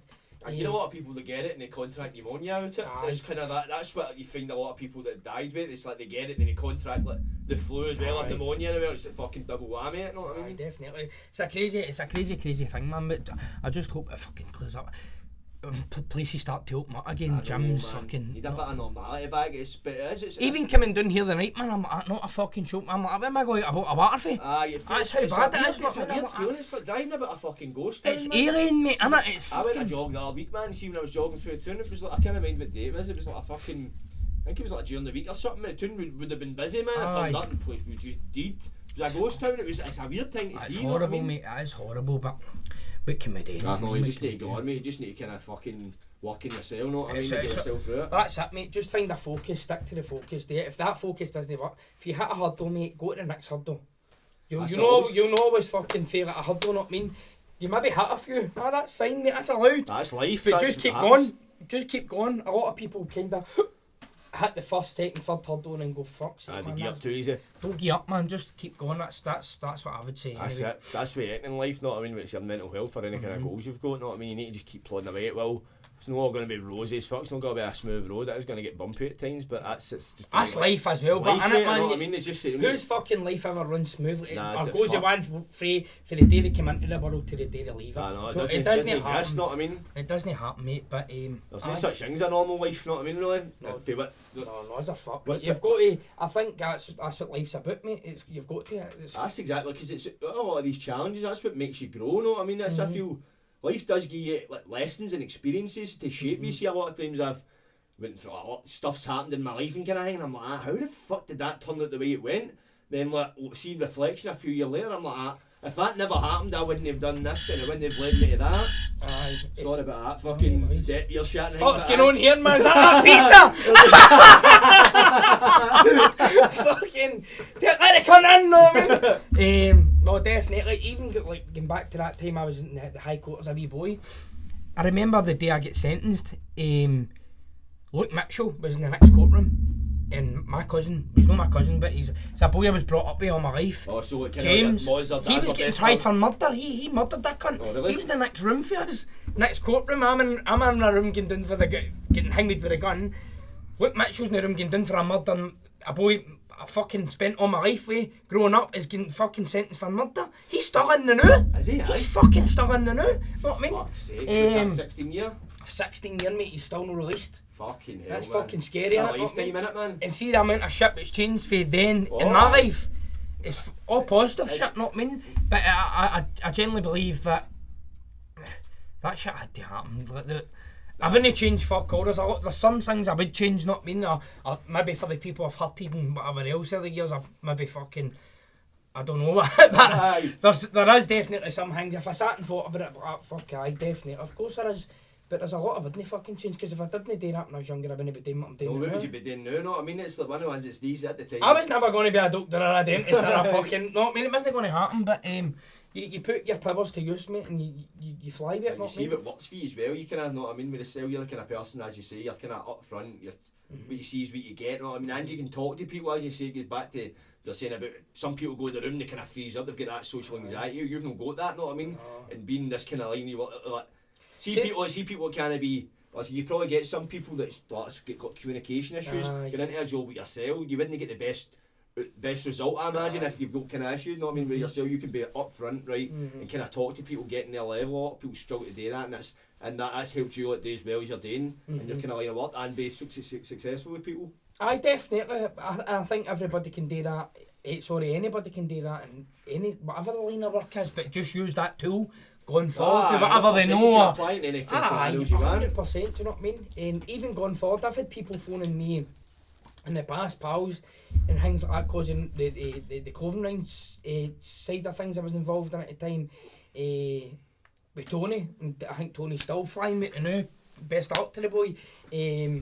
So with that clothing range, see when you were saying earlier on you'd worked with a clothing range, how did that come about? That was when you were still doing the social work? I ended up about a community interest company after this clothing range, and I was kind of running that part of things. Right. But the clothing things like that, we were still working and doing things and that with that as well. But at the same time, it was slagging, mate. There was UFC fighters wearing the clothing in America, and one of my pals told me, man, I can see that clobber. There's some cunt getting into the octagon, man, with a Scotland flag and all the clobber on the eye. He's like, that's fucking brilliant. I was like, no, things were good, not I mean. Plus, at that time, I think, just at that time, I kind of pulled away for it, because I was just starting to study, and there was another couple of things I pulled away, reasons why I pulled away, was we just signed a UFC fighter, Jojo Calderwood, at the time, and that was right at the minute I'd left. A member of my family had passed away. I took a couple of weeks off, and then I kind of never went back to it for then.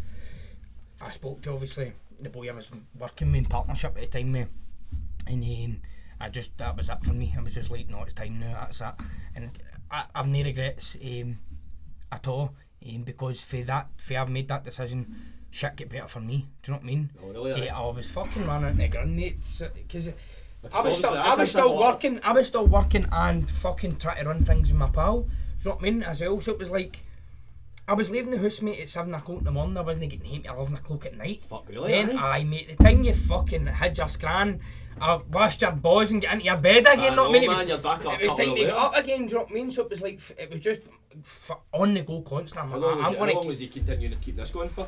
Mate, we were flying for about a year and a half, man. Oh, really? Was it that long then, we were rapid with it. Plus, there was a lot of work put in well before I'd came on board with the community interest company side of things. We ended up in partnership with Glasgow Housing Association, as I was saying to you, and other. We were kind of starting to branch out a wee bit. We were starting to go to different communities. People were hearing about the work we were doing and wanted to get their finger in the pie. And we did. We tried as much as we could to help as much as we could. But however, we were only a 2-man team. So my ex-partner worked with us at the time for a wee while, but she'd two veins, not me. So it was like, no, you can't hear us. You can't hear us. But and then obviously it was just fucking. It was only a matter of time before I crashed. Aye, definitely. Because I felt myself for so long. No, I mean, as you say, it gets back. You need to give yourself your own time. No, I mean, you can't just keep working like eventually end up having a fucking breakdown. But this time I wanted to do it only different ways, different things in the right way. This time was. And on time when I can do it.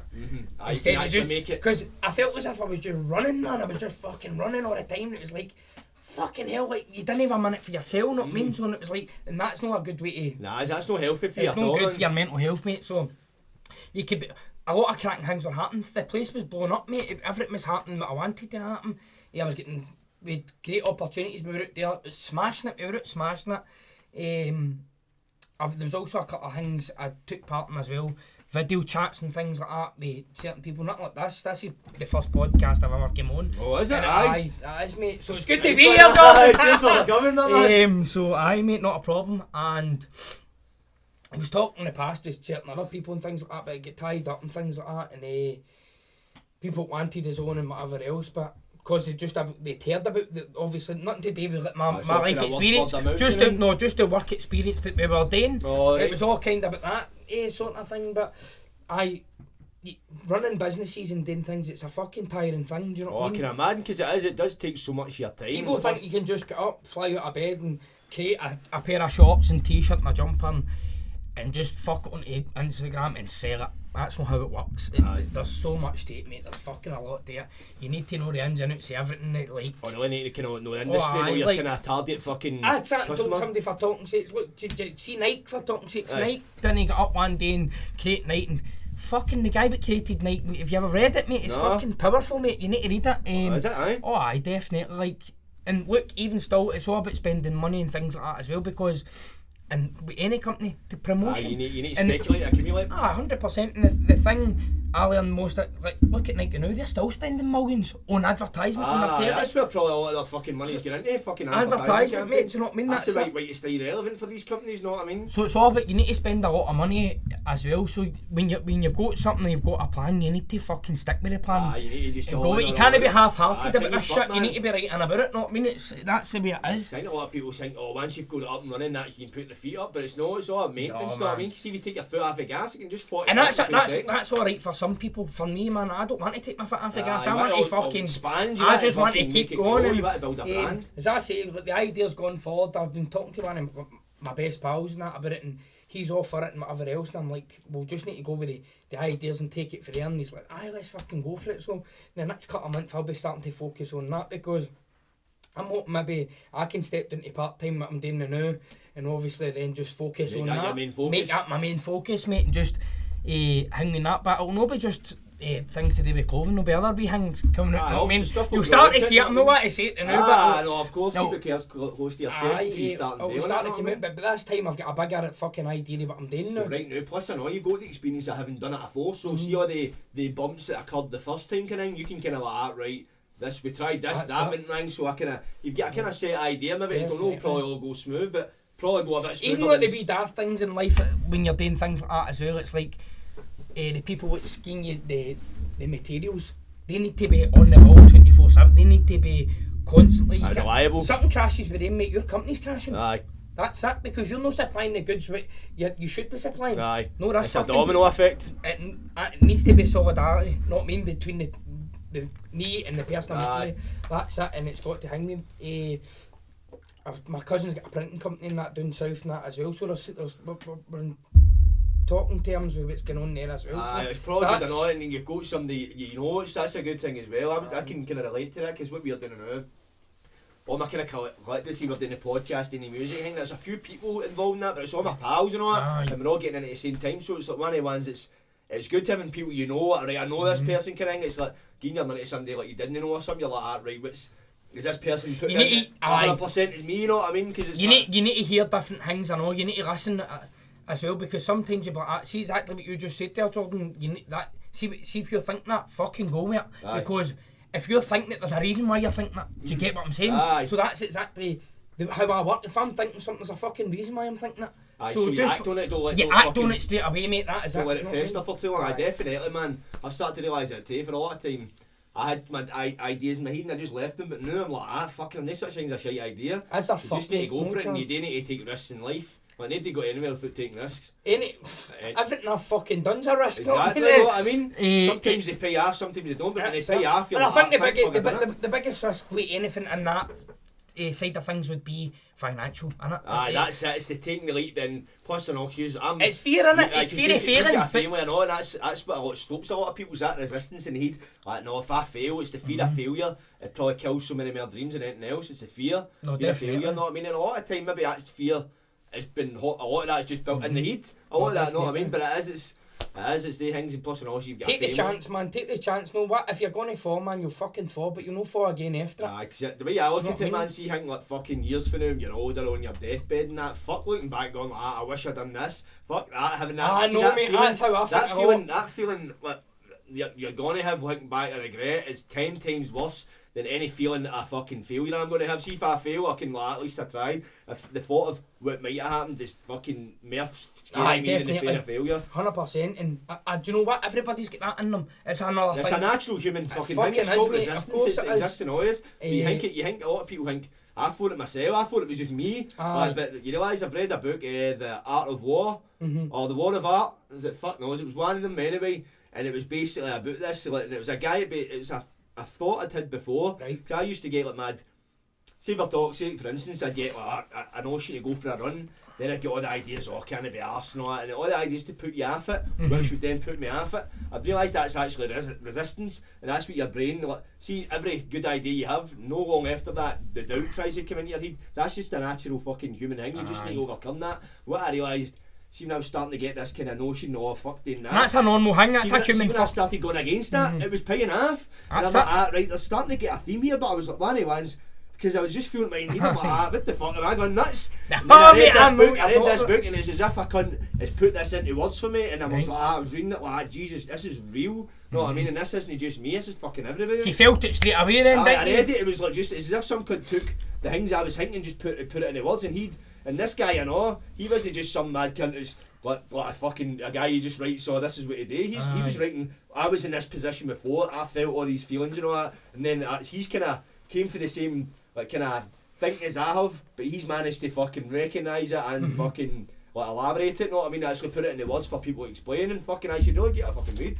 What's it called? It's The War of Art. The War of Art. I think the Art of War is Sun Tzu. See, reading something off, man, that's something I get fucking bored, but see, audio, man, audio's, that's fucking... Yeah, you should definitely see, well, this book is about that thick, it's a real, I read it in like a night, you know what I mean? Alright, so it's not a big thing. Yeah, it's no big, but obviously, times I'll be reading that book, and I'll be on the same page for 20 minutes, I'll like that, because I'm reading it, then I'm like, I'm not taking it in, and I'm fucking like that. So it's probably better having to be audible thing, because plus and all, you can fuck about, you can sit and chill, reading it's one of the ones, it's like, I only really do it when I'm doing a shite, know what I mean? That's the only I mean, see, try to sit and you're reading a book sometimes, I start to feel like I'm in the fucking jail, know what I mean? Like, fucking hell, I go get a walk, man, get it fucking right, man. Institutionalised now. I know, man, I know. But that's what I'm saying, everybody works different again, doesn't it? It's like, for me, I take things on me when everything's silent and about me, it's quiet.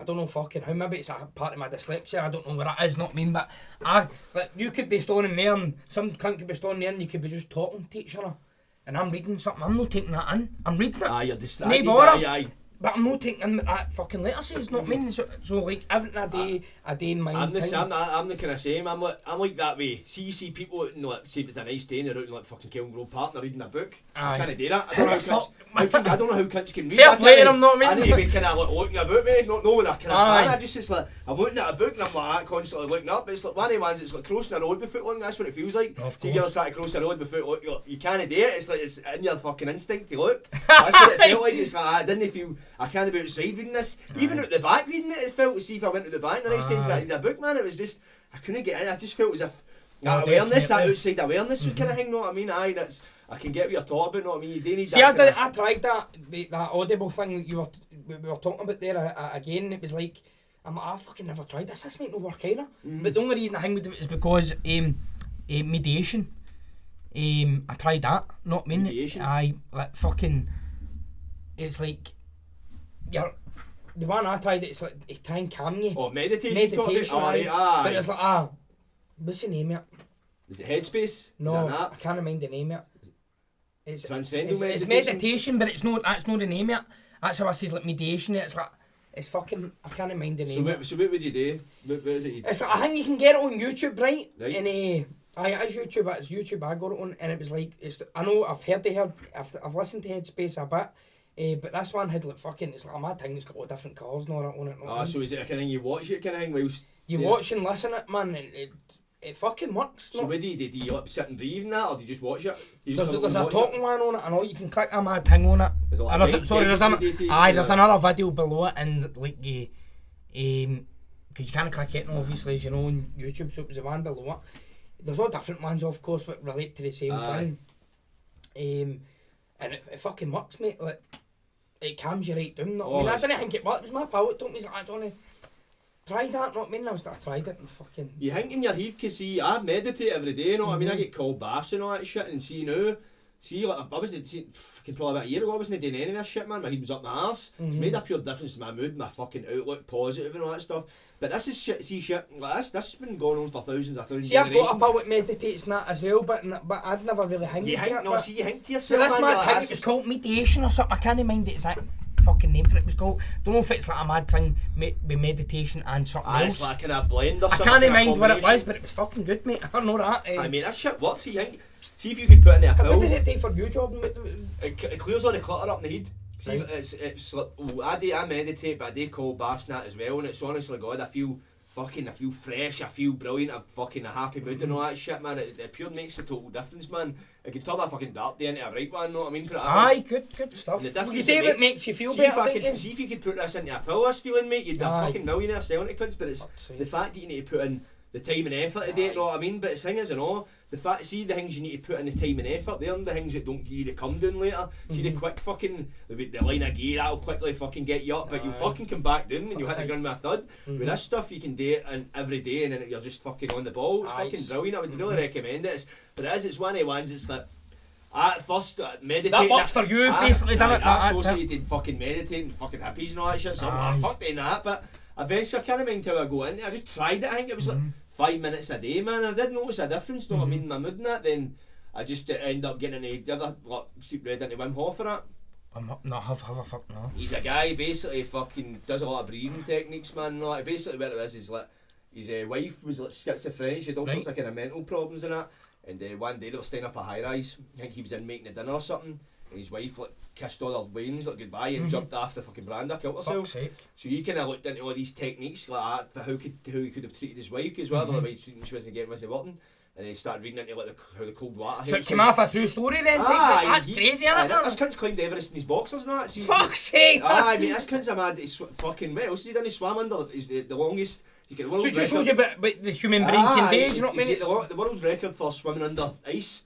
For the longest, the furthest swim. But aye, it's like the cunt. I've probably seen something about him somewhere, mate, because some of the videos I've seen... James English interviewed him.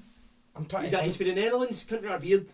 Oh, I seen James English, wasn't it? It's basically... He's a crazy bastard. He's mental, but he's fucking... He's like, fucking, I think he's found a way to tap into his central nervous system. He's like, any cunt can do this. So you go into like see YouTube and that, man, you can do... Well, see, since then, like, do mad breathing techniques where you breathe in, you hold your breath and that, and then you blow it, all that stuff. see since doing it, man, I see my fucking, when I've been going out runs and all that shit, my cardiovascular's been fucking 10 times better.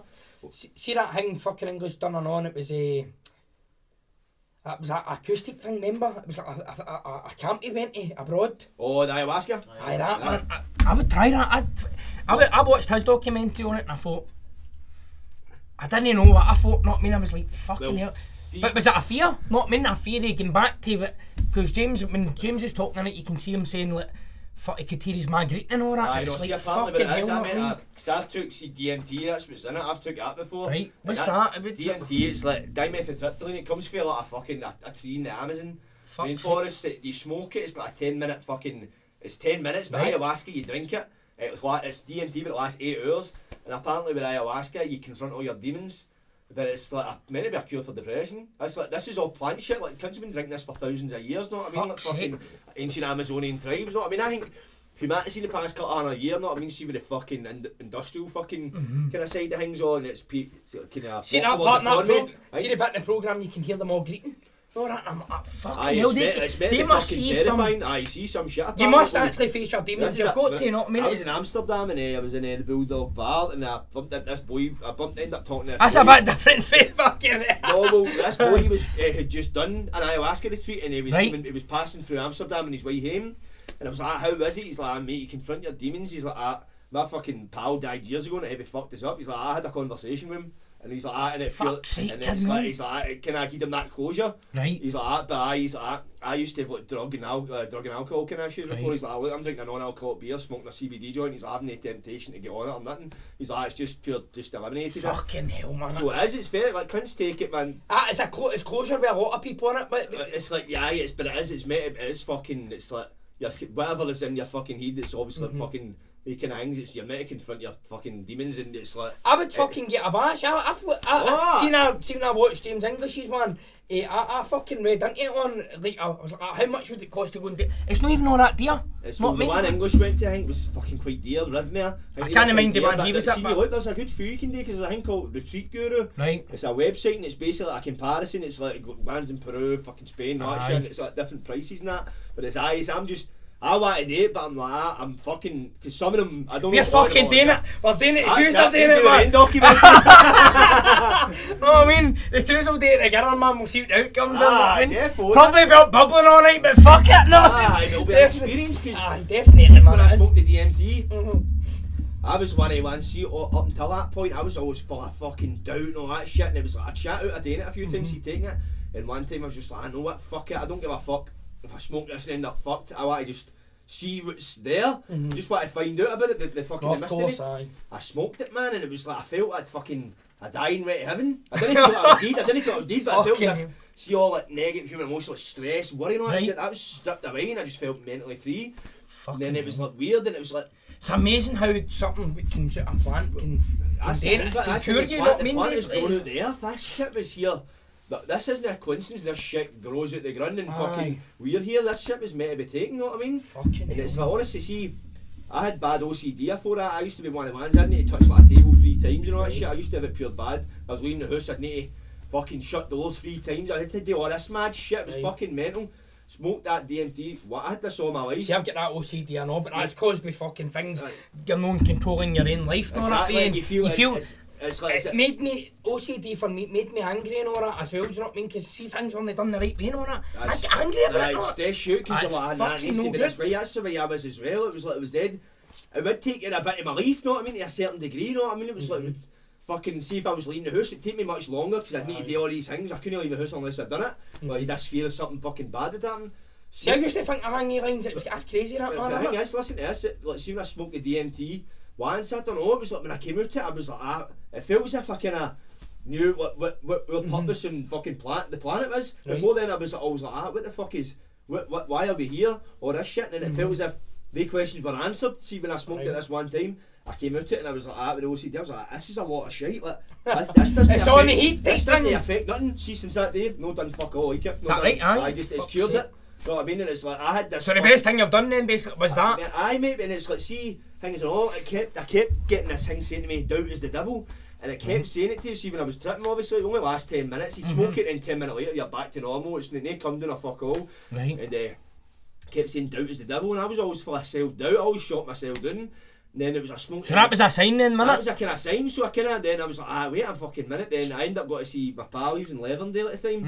And he was talking about God and all that kind of stuff, and then he was like, I was just talking away, and he went like that. He said, too many people are full of doubt. He's like, doubt is the devil, and I'm like, why? Fucking hell. I never told any cunt this. I'm like, what the fuck? There's something a bit, right? There's something fucking a bit. There's a theme here, know what I mean? There's a kind of message to learn, and I was like, that's fucking. And I was like, it struck a chord. I was like, doubt is the fucking devil, it's like it's bad, know what I mean? It's like it shouldn't be in, you know what I mean? And then I was like, and see since then, mate, no, see for fucking before I took it at DNT, and now I'm a fucking different person in terms of I believe myself 100%. Nothing will stop me. I'll put my mind to something, I will achieve it. I know, no matter. And you've been doing it, mate. You've been doing it, so exactly. Keep it up. And I apply that every area of my life. I'm going out a run, I'm setting a target. I'm like, you're smashing the target. I'm only stopping if I collapse. Know what I mean? And it's like I've got in that mindset, and it's like. For that moment, man, it's fucking flipped my life around. I don't think I'd be doing any of this shit if I. It's amazing how you start thinking, you start going, fucking hell, how could I know I've done this? No, what, it doesn't fucking matter. You're doing it now, man. You're doing it now. You're 100%. See, I always thought of that. I'm like, I wish I started fucking getting into music a few years ago when I was a bit younger. But then I'm like, if I'd done it then, I wouldn't have had the same experiences. That of course. A lot of the experiences is I'm using now, and I'm putting them into my songs, and I'm like that. Before then, I wouldn't have had that, so I needed to do all that mad shit for this to kind of work, if that makes sense. No, it does, mate. It does, mate. Because for me, as I was saying to you earlier on, like it's like it'll come when it's meant to happen, not me. And I think it's you won't get by. Yeah, I definitely know. Like a lot, what you were saying there, doubt's the devil. It fucking is, but see, in some situations it might not be. I know. Because doubt saved me a lot. Do you know what I mean? It's like self-doubt. I was thinking more like kind of like the way I took it was self-doubt. I was always doubting myself, like even and everything. I just always brought up thinking I couldn't do fuck all. That'll be it as the devil, of course. Dragging yourself down. Know what I mean? And now I realise, see, fucking.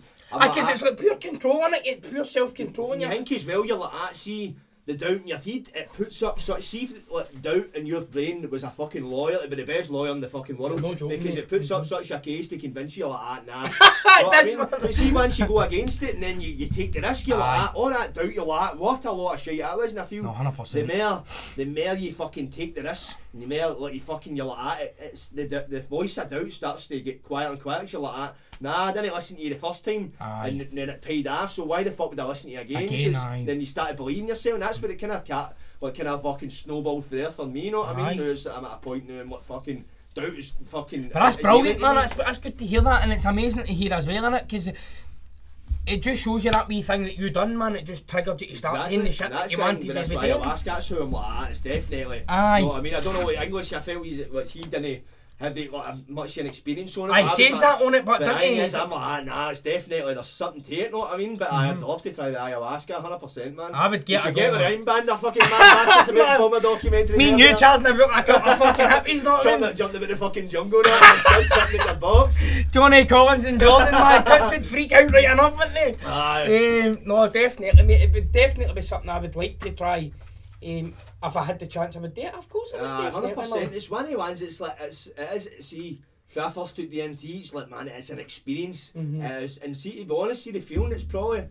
I'd probably put that down as one of the best experiences I've had in my life, and it always will be because it's one of the ones if I'd never have done it kind of changed your life now you've done it, not me. As well, and see, I've took it a handful of times. See, every time I've always had that pure message to me, like one time I had a pure epiphany on it, man. I was working and all that, and I felt depressed as fuck. And I was ready to go into sick, and I was like, just fed up.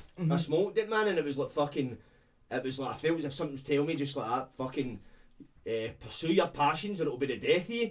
And what I took for that is. Get into your music, fuck all this scaffolding shit, it's no good for me. Like, it'll maybe no kill us and such, but it'll be the death of me, maybe mentally, maybe see years down the line if I don't pursue what I want to do, I'll be fucking depressed. And as it goes back to that voice of regret. That's that ACEs training thing I was telling you about, you going that, and that's all about childhood trauma experiences. Like for me, witnessing cunts getting killed in front of me as a Wayne and all that scene later life, that can kill you off, mate. 100%. So it's what I'm about. I'm kind of looking into it now because it's only training I've not done, but I want to do it because I've set my. I had the chance to go on it. It was me and that boy Tony, but we're going on it. Aye. And it was GHA, but wasn't it GHA? It was GHA. They were the ones sent. We were going down south somewhere. I think it was a few people were doing it at that side of things at the time, and I was like, fuck it, let's do this. Not me. And then that was it. And then everything kind of fell apart for them, not I mean, I went and studied something else, and I've just stopped studying there at the summer. I've managed to get that out the road, so that took up quite a lot of time as well, you know what I mean? But now that I'm a wee bit more free, saying that I've got a win coming in me, but you know what I mean? But I can get started to tick the boxes again, do you know what I mean? Definitely, it's just one of the ones and all, it's like, plus as well, you can't give yourself too much, plus as well, see if you're trying to have two fucking things you're trying to focus on at the same time, you can end up losing focus, so it is good to put something in the back burner to focus on something else, but it's always good to get back to it, never give up, and just maybe like that, right, I'll put my fucking especially if it's something you want to do, you know what I mean? Because you don't want to do it, and as you say, do it half-hearted, because you're doing two things and you want to get the best out of it, what it is going to take a lot of your time and try to keep, you know what I mean, keep you're juggling, ain't you, know what I mean, you're doing something, ain't you, know what I mean? And you can't focus right either, or because you're tired, your body's tired, you need to be getting the right rest, you need to be, you just listen to yourself sometimes. That's the best thing to say. See if your body's telling you it's tired, take the fucking break. Your body's telling you something, it's fucking telling whereas I wasn't taking, my body was like, you're fucked, take a break. I was feeling myself starting to, I was about to crash. It's only a matter of time before you know fucking break. No, it's time to fucking, no, but it's all, your health comes first, you're fuck all without your health.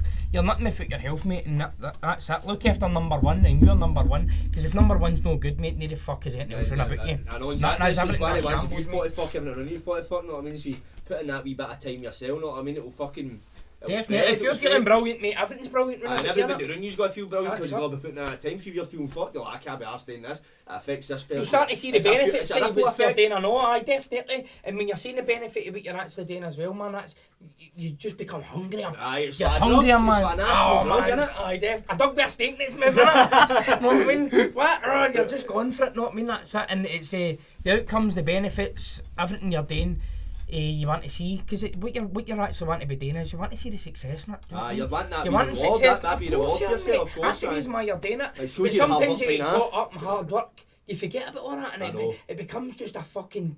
A grind. That's what it is. It's grinds you doing a bit, and then it's hard to see the kind of end goal, when you're stuck in that, but it is important to give yourself a rest, and it's plus as well. I'm all for the grind, I'll never say I'm no, because... That's just me. I like to be on the ball, fucking focused, doing things, whatever else. Busy. But I also know when to stop. Do you know what I mean? I also know when my body's telling me no, take the break. And I'll take the break this time. Whereas the last time I was just fucking... I was like a hamster on a wheel. You know what I mean? It was just fucking rapid all the time. And I'm like, no, I'm not seeing what I'm meant to be seeing here because I'm too busy tuned into other fucking things I shouldn't be doing. 100%. But when you take the break, man, you can realise and you can fucking see what's going on about you. You can reflect in that, because you need it. It's good you get to develop that skill, because it's one of the ones, it's like you need it for things to be successful. You could put every minute of the day into something, but see if it starts tying you don't perform to your best ability. And then if you're not performing to your best ability, you're not getting it 100% to this thing, and that ends up affecting it, so it is important. It's like going to the gym. You go to the gym 7 days a week, you'll fucking be fucked. Feel like a bag of shite and probably lose weight. Take that one day off, man, and that'll do, you'll be honest to God, it'll fucking... because your body needs time to restore, doesn't it? Definitely, and see when you're sitting, see if you're... When I was right into the gym and I was mad for it, man, it was like that day off, I want to go to the gym, but it's like, see when you go to the gym the next day, you're like all fired up, like fucking full of beans, because you've had that day off, know what I mean? You recover on it. And it gives you that kind of wee... You need to recharge no matter what. No matter what you're doing, fuck. Definitely, but that's the main goal. Always recharge, man, and just stay focused on what you're doing, mate. 100%. That's it, man. So what's the goals for the future then? You've got the clothing company, anything else? Any other projects and that? There's a few things I've been thinking about. It's not, as I said, with the clothing range type thing I'm wanting to be doing. It'll be linked to different other things. Not there'll be a few different other things in it as well. But I don't know what I'm doing now. That's right now these times, man, it's hard to, it's hard to plan. You could say, oh, I want to do this next year, but there's cunts probably saying last year. See, cunts what are doing it now, mate, they're fucking on that, they're struggling, mate, know what I mean? Unless they're working with local authorities or whatever it may be, people that are local. But if you're wanting to be going overseas and doing this and next thing, it's a fucking tricky game now, you know what I mean? Definitely, man, you fucking can't look at go to the country, man, everywhere's shutting and it's like, it's fucking hopeless everywhere. Definitely, for me, for the future, mate, it's definitely just to continue graft, mate, just live a happy life and with my family, mate, and that's it. That's just that. Not me. Great experiences, man, definitely. And plus, you get another way in the way. It's like becoming a dollar again, know what I mean? You do that. That's it, man. Get back to shiting nappies after 13 years, know what I mean? But no, what, man, it's worth it. I'm buzzing for it. I can't wait. The lassie I'm with, I know she's a cracking lassie. Do you know what I mean? So, and she's also got a wee boy. As well, the new wee junior, he's a cracking wee guy, and I've got my wee guy as well, Caden. He's 13, he's a great boy, and it's just, continue to keep them going, show them what's right and wrong. Definitely. Be that kind of role model for them, the one you never... The one I never had, mate. The one you never had, that's exactly it. Be that person you never had, be your own hero. That's the benefits I get out of it. It's as sad as it might seem, mate, but for me, it's brilliant. That's the benefits I get out of it when I see my way and making the right choices, is because I'm part of David. It's no sad at all. It's a fucking good thing, not That's that kind of like reward thing you're talking about, see putting in your luck and actually seeing something good coming, I actually made that difference. If I never had done that, I could have went, know what I mean? It's always relating back to yourself. If I had that, if somebody done that for me, would that have changed me kind of thing? So when you're seeing like I'm actually making a difference to somebody's life, and plus I know it's one thing making it to somebody is maybe get addiction or vulnerable people. We see your way and it's like that. This is their kind of first experience of life growing up. So it's what you're doing is like I'm doing the right thing I should be doing. Even the new baby, what I'm saying to you about the clothing thing, that's how I've not been fucking firing right in and doing this, that and next thing. I've kind of took my time with it, looking into things more than what I would normally, because normally I would just be right in there. Do you know what I'm talking about? And I'm like, just like, not I mean, but what will be, but I'll be on the grind going forward, mate. Nice, that's it, mate, definitely. It, mate. So it's been brilliant coming on here as well, mate. So I'll be definitely back on, mate. Aye, part 2, we'll get a fucking ayahuasca down. Me and you with turbans on here, mate. I actually said to one of my pals, he was talking about what I take it, and then I was like, you want to fucking, I was like, we should do a fucking documentary, just get and film shit and film our experience, man. Listen, mate, why not? Go for it, see if date, mate, just go for it. But if you get anything else you want to promote now, whilst you're fucking here? No, mate, not at the moment, but it's going forward, mate. I'll keep you up to date with that, and obviously the next time I come on for part 2 or whatever it may be. Maybe after all that shite, with the COVID and all that, mate, we can talk about that. Hopefully next time, man, we've got a much more fucking clearer view of the future anyway. No, definitely, mate, but we're doing well with what we're doing now. Exactly, mate, it's one of the ones, see, we come out it, man, I feel we've got a lot of like, experience in life, like one of the ones, like, a lot of camaraderie with people, you know what I mean? There's a lot of people helping each other now, you know what I mean? We come out of that, have a lot of the experiences of that, you know what I mean? It will make people more appreciative of the things you took for granted before. 100%, mate, fucking got to the shops and know having to fucking pull a mask on or having to queue up to buy a pair of boxers, or something, you know what I mean? Trying to get a queue jump for a pair of socks. Mate, because it's frustrating as fuck for every cunt, you know what I mean? I know, it's affecting us all, you know what I mean? But definitely, mate, yes, 100%. Right, good stuff, my man. Right, that's premeditated bar, that's Johnny Collins. Yes, sir. Brilliant, mate. Brilliant, my man.